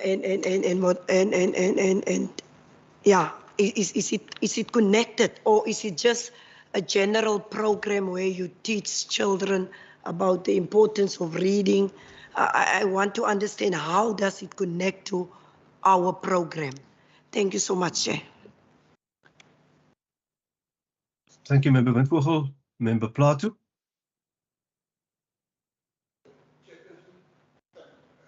Very much. I'm to some extent covered by Member Windvogel, specifically with regard to the mortality rate. I think that for me is of paramount importance. And then with all the strategies in place, the mortality rate is still there. It's not coming down to a acceptable kind of a level. What else is it we need to do to stop that tide? Thank you. Thank you, Member Plato. Member Bakker-Force, did you have a question, or was it Member Barnes now? It's Member Barnes, Chair. Thank you, Member Barnes. Thank you, Chair. Thank you to the department for the presentation. I think I'm where Member Plato was earlier on slide 13 and 14. I think the department has provided us with ratio. If perhaps one can just get the actual figures, because I'm not very much clued up when it comes to the calculation of ratio. We are just legislators here, so we are a bit lost. You can't say actually this is what the message is saying. If the department can assist us on that one. And then the second one is on slide 19 and 21, where actually what I want to ask is how has the first 1,000 days initiative helped to improve the situation on slide 19 and 21? Chair, my last question will be a practical question with regards to malnutrition. Member Windvogel just said that it didn't speak, the presentation didn't say anything about rural areas, but I heard from the presentation when it was presented on I think it was figures that were given on rural areas that are having the highest number of malnutrition cases. I think that's what I was following. And my practicality comes into that. Sometimes it's good when you are coming from the rural areas because you can relate to what is actually said. My direct question would be, I understand, I've seen clinics, I'm specific, let me be specific, I'm from Maritzburg. I've seen the clinic providing, I think it's milk, but there's a certain thing, packages that they are getting the malnutrition kids. Now, what I wanted to check from that specific program is, I've seen an influx that everybody's getting. Is there a criteria to get it? And how many children are getting it, and how is it monitored? The same question I have been asking from the social development as well, the start date to the end date. And I think the reason why I'm raising this specific question is one gets at times the fear that you don't want, I don't know how to say this, but you don't want it to end up with wrong beneficiaries. Yeah, how do we ensure that what you are giving as a department is going to the intended beneficiary? Yeah, because I know the figures have been read here. I was also at this 2.5.3. Yes, you can see there's a huge margin, but is it free for all, or how do we monitor the ones that really need it? Thank you, Chair. I just wanted to bring in that question. Thank you. Thank you, Member Barnes. Member Klaas. You forgotten me. Member Bakker-Vos, I'll give you an opportunity in a moment. Sorry. Member Klaas.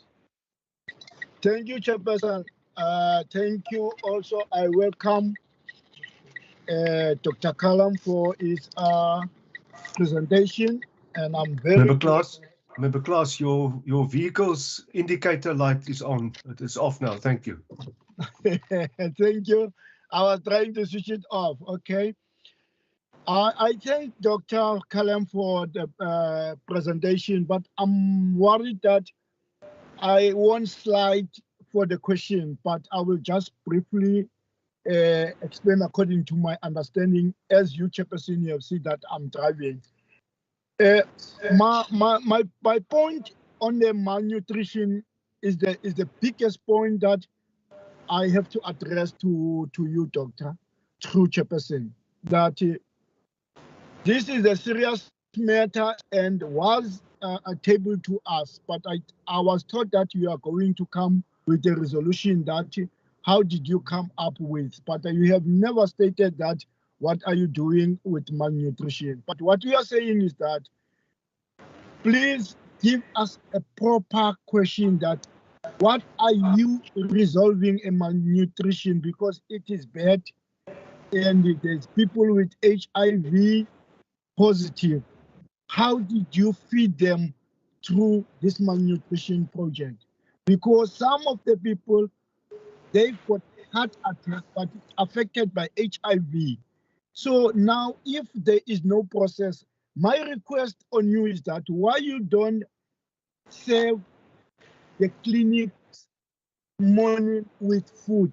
What was the reason? Because you cannot serve schools with food, but you are not serving clinics with food where there is such process. Are you talking about malnutrition? So my question is that why you don't support clinics, because it's where people are dying. Rather than, I'm not saying that don't support school, but schools, children are sent for the study, and then there is food. So my question, why you don't serve food on the clinics? The other thing is that the other question about social development, there's cash that are needed in the communities. And your process of approving cash is not being trained on the ground. I can make you an example in what aid in Drakenstein. There's no crash there. People are sent to other crashes, and that crashes are far from them. So how you help such places for them to develop these people to be approved as case managers? Because some of them are keeping our children there, but they are not qualified. They want money from us. We did give them, but the quality of our crashes are not in good. So in such area or in such community places, what are you do as the health department? I'm going to say thanks to Member Barnes for some of points that have raised as question that I should ask you. Some of them she did elaborate, so I don't want to repeat it. Thank you. Thank you, Member Klaas. Member Bakker-Vos, finally, it's your turn. Thank you, Chairperson. My question is on slide 6. In respect of the social and economic factors, including of socio-economic disparities, unemployment, limited education, and etc. Do the department and provincial government have targeted intervention to deal with these social and economic factors? And if so, what are the relevant details? That's my first question on slide 6. And on slide 7, what is the prevalence of stunting in the province, and what are the actual numbers of children affected? Thank you, Chairperson, very much. Thank you, Member Baka Vos. Dr. Karim, over to you. Chair, yes, I'm try to deal with some of them, and then my colleague will pick up some of them as well. Maybe to start with Member Fry's questions, the HIV research. Yes, so we do work with quite a number of organizations in the area of HIV research and malnutrition. I'm not sure if we actually work with FAMCRU, but I mean, I can find out the details and we can provide it to Member Fry.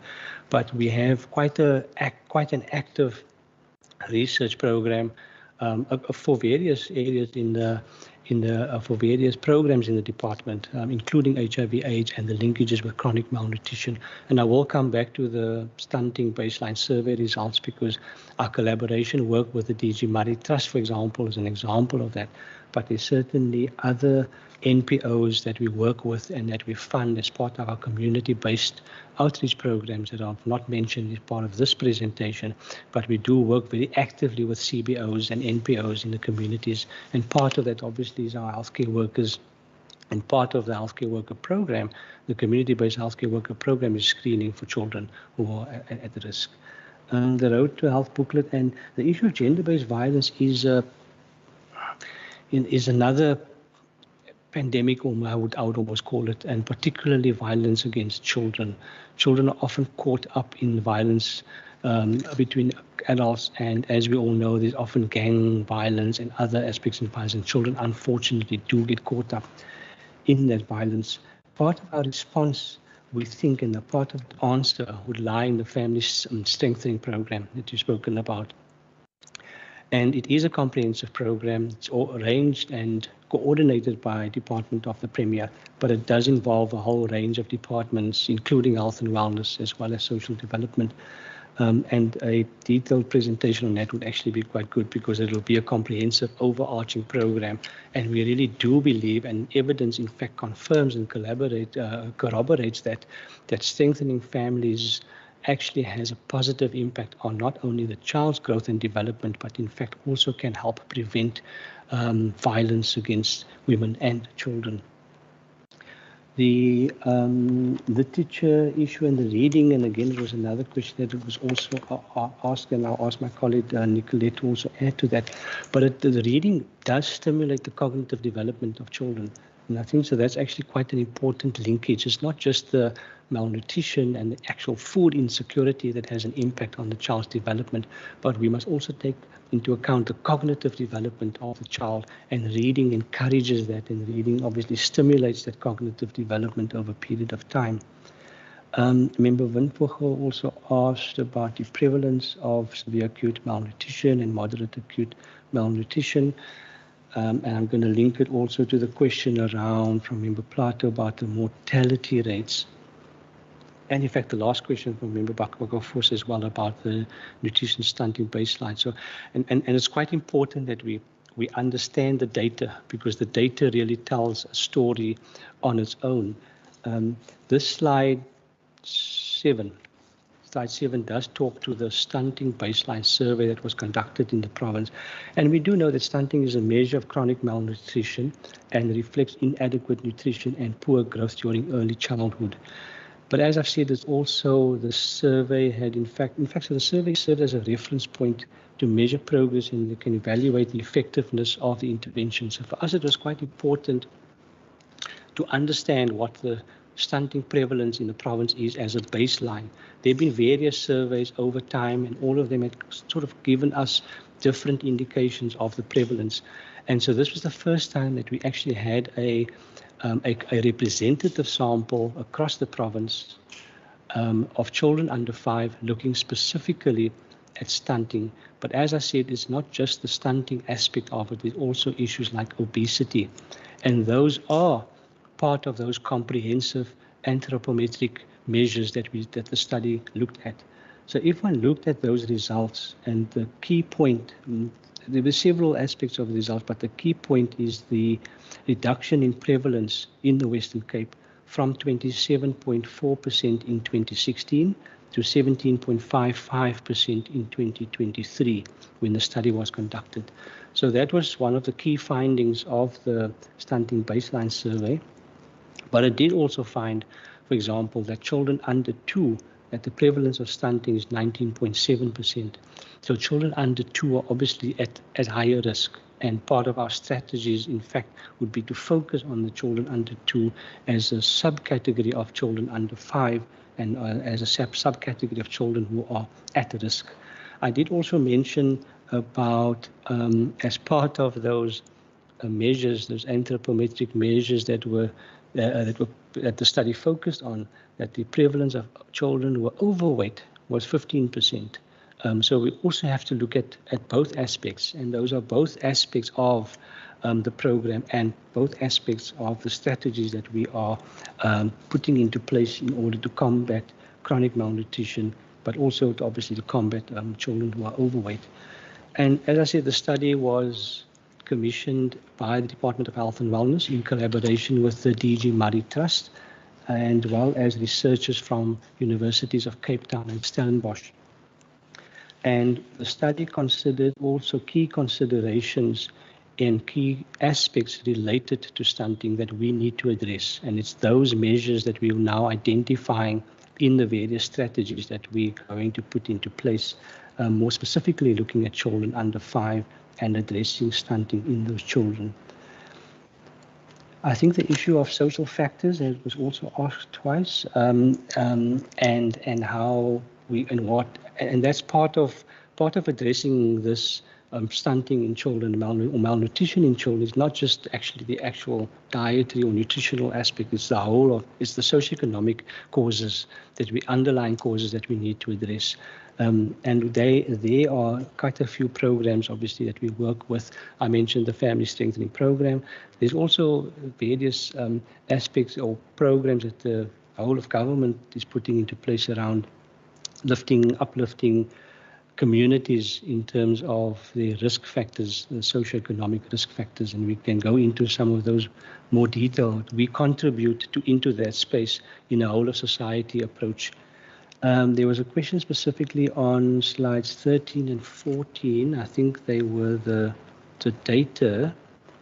Do you remember Van Vogel's questions now? Yes, it's the data, the severe acute malnutrition incidence.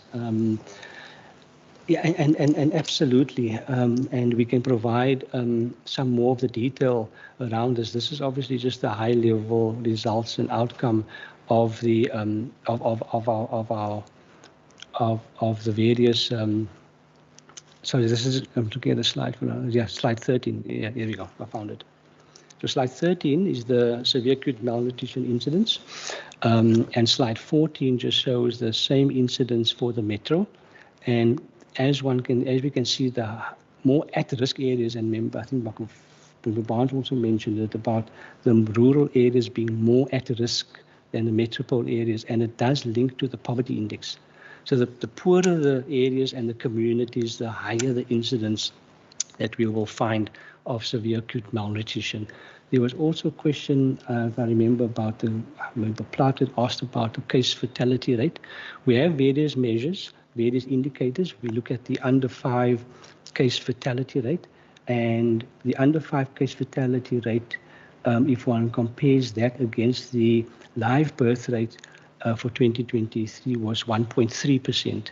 So we measure death rates and we measure incidence as part of our indicators. There was also a question, slides 19 and 21. Let me just get to that, Nicolette. Was it not 20? So 19 and 21, yes. 19, 20, and 21, facts about first 1,000 days. Ms. Henny can also talk a little bit about how the first 1,000 days, in fact, has an impact on acute malnutrition, and it's been a key focus of the department over a number of years. And Ms. Nini can answer the question about the package, particularly in the rural areas, how it's monitored, what's the start and what's the end of that, how we monitor and how we identify children. So essentially our health facilities, community health workers and our healthcare workers would screen for children at risk and adults at risk. And we'd obviously refer children and adults, both in the rural and the metropole areas, to departments of social development if that's required. There's a question from Member Bakhoff about slide 6, which was the socioeconomic indicators. I think I've addressed that. There are various programs in place to try and improve the socioeconomic status of communities. And these are the causes of malnutrition. But from the Health and Wellness Department side, we obviously targeting the first 1,000 days. That's a really key initiative for us. And by doing that, we have found that there has been a decrease in the stunting rates. Nicolette, you want to pick up on anything that Thank you, Dr. Karim. So maybe to start with the malnutrition and diarrhea correlation, there's a definite correlation between the two. In that diarrhea can result in acute malnutrition, and an effect of acute malnutrition is diarrhea. So if the child has diarrhea, you can end up with a child that is acutely malnourished and can eventually become chronically malnourished. If I can speak to the collaboration with the organization doing literacy, so the reading program that we partnered with City of Cape Town and our Wordless Book campaign, it doesn't focus on literacy, but rather focuses on development and fostering relationships. So when we look at the first 1,000 days, one of the initiatives we have is the Wordless Book, which is just a book with pictures that moms and caregivers can use to start conversations with children and thereby build a relationship between the child and the mother. This does not require mother to be literate. There's no words in that book, so she doesn't need to be able to read. Both the mother and the child build the story around the picture that's available in the book. And there's quite a number of pictures in the book. Then if I can speak to the little bit more about the reading campaign with the City of Cape Town, where we used the Road to Health booklet as the guide for that reading campaign. So the infant can hear, or the baby can hear from 26 weeks while still in utero. So we encouraged the pregnant women to start talking to their babies, to start singing to their babies, not only the mother, but also the father, the siblings, the grandparents, or the other family that lives in the house, to start fostering that relationship building between the family and also with the child. So we have taken the messaging out of the Road to Health booklet and then incorporated into the messaging along with other messages for the mother to use during this period. How has the first 1,000 days improved the situation? So one of the key focuses, as mentioned by Dr. Karim, is the parent strengthening and the family strengthening. So previously the Road to Health booklet only had clinical information in. It's always been a patient health record, so the mother has always had it. But now the Road to Health booklet also has a lot of health promotion messages in. And that a pregnant mother and the companion that comes along with her during our antenatal care is educated around that. So we don't just hand the book to the mother, we actually take her through the messaging and the content of the Road to Health booklet so that she understands the value of that booklet, because it will be used in the health system for 12 years. And if that child wants to go across the waters later in life, they will look for the immunization record that's in that booklet. So we discuss with that mother all the messaging that's in there, starting with how to prepare for infant feeding, how to feed, and then around the protection messages and the risk that's in the booklet. So we found that the engagement with the mother and the strengthening of her knowledge and her skills has actually impacted on the care she provides for the child, and hence the overall impact on the malnutrition status found in the side-by-side campaign. With the stunting baseline survey, there's lots of surveys that goes on not only in our province but in the country. And so what the stunting baseline survey gives us is what the drivers are in the Western Cape for malnutrition, giving us a clearer picture of where we need to focus the attention in order to respond to the malnutrition rates in the province. When we look at the first 1,000 days, the nutrition therapeutic program, which is the supplementation program that's implemented across our service platform. So at the hospitals, whether it's a central hospital, secondary or a district hospital, when a patient or a client is discharged having been classified as malnourished, they will be given a starter pack, which is the porridge and the energy drink or the milk-based drink that you referred to earlier.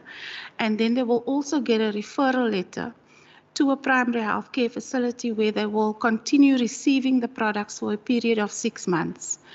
After a period of 3 months, we will reevaluate that patient in terms of their anthropometric measures. So we will weigh them, we will measure their length, and we will calculate their nutritional status and then determine whether they need an extended period beyond 6 months or whether we will get to the 6-month status and then reevaluate again.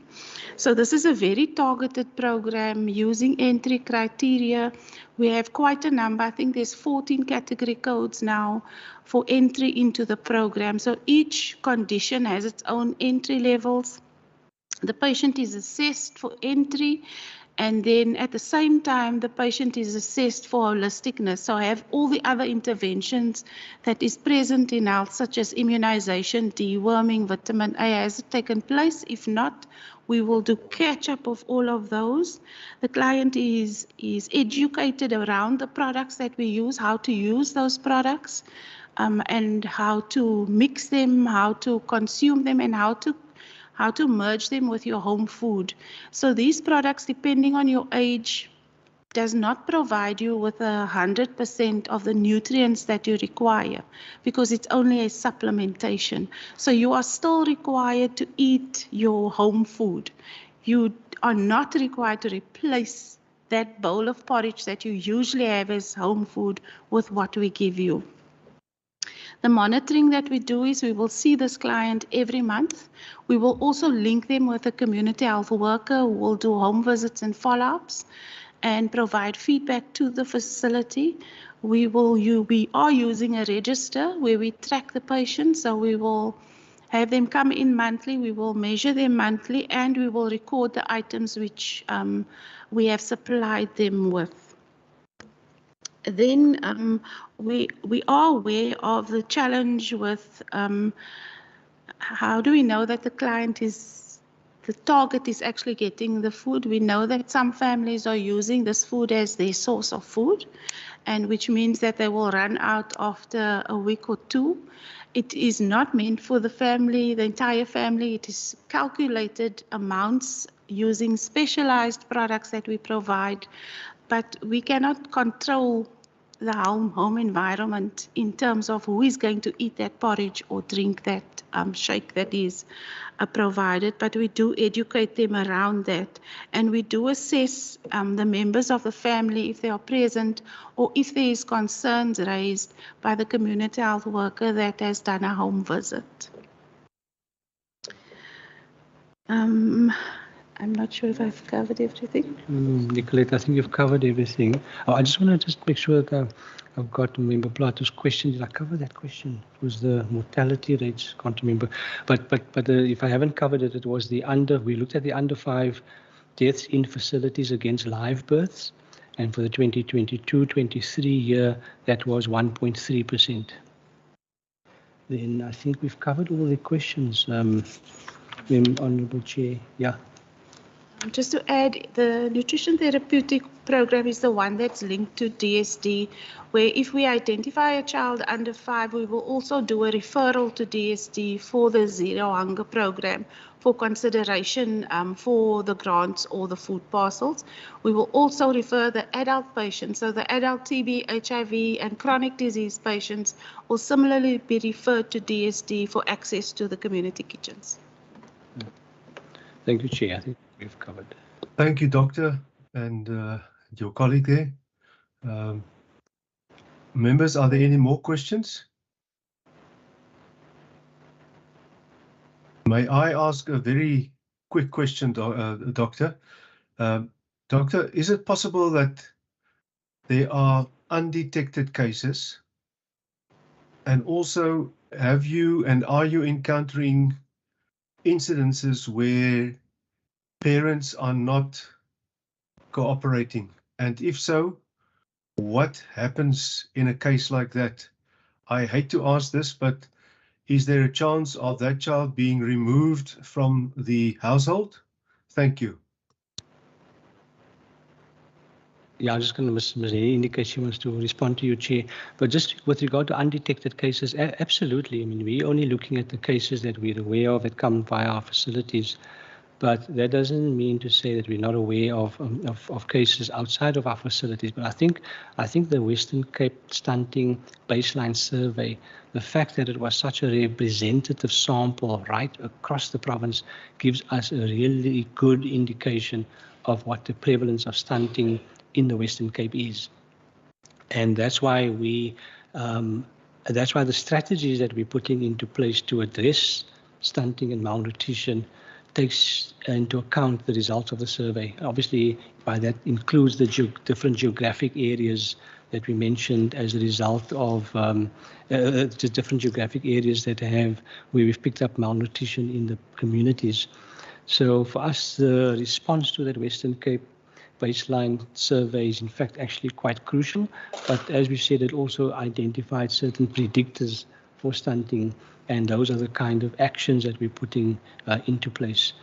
Ms. Annie wants to respond about the parents being not cooperative. So also the undetectable cases. So we've trained the community health workers who go and do home visits to screen for malnutrition using a mid-upper arm circumference tape. And then there's in-referral to the facility, but this is also dependent on the patient's willingness to come into the facility for assistance. Then we've also implemented the reporting of abuse, which is Form 22, where staff are then required to report malnutrition cases to the local social worker for further management. Thank you. Which in that Form 22, I don't know if Mr. Hewu is still online, but just we've worked very closely with Department of Social Development colleagues, and in fact the form was signed off by the two heads of departments, and it was a lot of work in between the two departments. I just want to thank my colleague if he's still on the line, because we work quite closely with our colleagues in DSD on the Form 22. Which is basically a process that we've put into place to identify children who are at risk, and that would include children who are severely malnourished. Thank you, Doctor. Mr. Hewu, do you wish to add?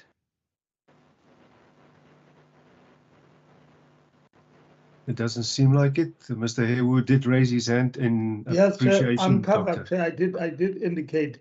I think there's a very good collaboration on that Form 22. Thank you, Chair. I saw that, and I wish to convey that to Dr. Karim as well. Colleagues, if there are no other and further questions, may I extend again my thanks to all the officials involved from DSD as well as the Department of Health and Wellness for your attendance, for your thorough presentations. It is certainly heartening to know that, as I've said in the past, that we are in good hands and that the public is in good hands. Thank you for your endeavors, and we encourage you to proceed along these lines. You are welcome to help yourself to some of the refreshments. My colleagues will shortly join you. I wish you all of the best and have a very, very nice weekend whenever it starts. Thank you very much, Chair. We'll join the tea and coffee virtually. Thank you, Mr. Hu. We hope there's another opportunity where you can be with us, and you too, Ms. Mapusela. Thank you very much. Keep well. Thank you, Chair. Bye. Thank you.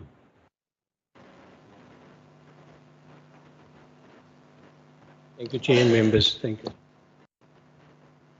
Thank you, Doctor. Thank you. Is there any?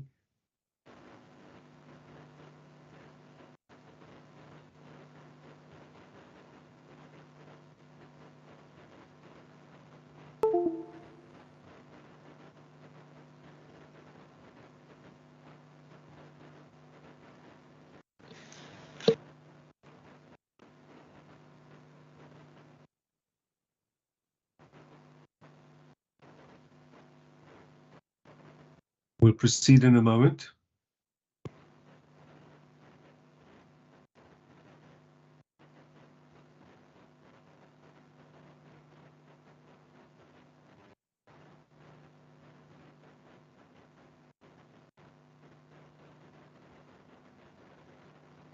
Thank you, members. Members, let's move on to recommendations and resolutions for the two presentations. I'm sorry, the screen is blurred again. I can't really see if anybody were to put up their hand. Dan Plato, I think I can see Member Plato's. Yeah, can Yes, I Member start, Plato. Chair? Thank you, Please Chairperson. do. I still need the high mortality rate in figures. Yeah. They give the percentages, and I think Dr. Karim was very oulik not to give the real figures. So if we can get that, and then secondly, the department with a high rate, the department needs to come back to say to us if we need how to tweak our current strategy to prevent the high death rate. And I think we need to focus on that as well. The reason why I'm saying that, and the following sentence needs to accompany what I've said now, that children continue to die. It means there is a problem in the system that prevent their death. We need to get to that point. And then the presenters from both departments make a reference to the high socio-economic situation in the country, but also in the Western Cape. To what's being said already, what else needs to be done to address the socio-economic situation? We to some extent knows what it is, what we're talking about, but I think it will take us a long way in knowing what to do, how to do it, to bring that high children death rate figure down. Then we need to, are we making sure, and that was one, I think, Member Klaas and Member Windvogel's points of view, we need to make sure the food parcels, the food aid, reach the most vulnerable of the vulnerable. If our food parcels is still running, if our soup kitchens are still running, why the continued high mortality rate? Thank you, Chair.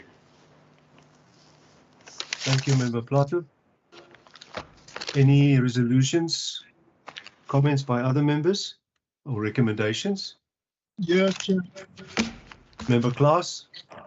Yeah, Chair, my resolution is that we have to allow the clinics to be also feed each and every morning, because we don't know the real, when someone go to the clinic, we don't know that if it's malnutrition and it's caused because it was hungry there in that morning. So we would like that to be done exactly the same as schools, because schools, there's a feeding scheme that operating daily. Even we request that to be done in the clinic. Thank you. Thank you, Member Klaas. The two remaining members, do you wish to recommend something or add a resolution? Member Fry? Chair, allow me to be cheeky for just 1 second. I think we should visit an optometrist so we can sort out the fact that either it's your IT problem or it's your eyesight that's causing the blurriness on your. It's not my eyesight, I can assure you. While I have some eye condition, I can assure you it's not my eyesight. But I know you're just being facetious. Member Windvogel. No, Chair, I'm covered. Okay, and that's not because my eyes are blurry or anything that I've asked you that question.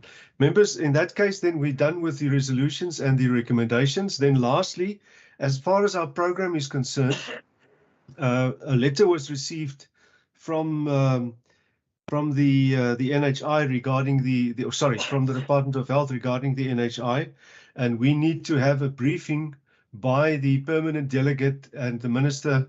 Or this committee has to have that, and that actually will take place at this stage. It is scheduled, not confirmed, but scheduled to take place on the 4th of August, Friday the 4th of August. So it's a very important date for us. After that, sometime in the months and weeks that follow, we will then conduct our public hearings into the NHI. So just for you to diarize that. Ms. Yamche, is there anything else? Nothing from my side, Chair. Thanks. Thank you, Ms. Jamche. Members, thank you for attending. I will also join you virtually with your snacks and your refreshments. Thank you for your attendance in this meeting. I'll see you next week. All of the best. Have a nice weekend. Goodbye. And to all the officials. Thank you, Chair. Thank you, Member Klaas. Drive safely, Member Klaas.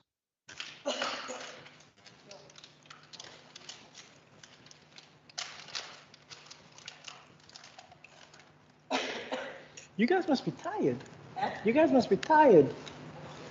Congress, George, nothing. But I scored pastoor het was geklop daar. Nothing. No, Mama Fox took your pen. Oh. I asked her. She told me, I asked for you. You gave it to her. I've got 20 pens. And one day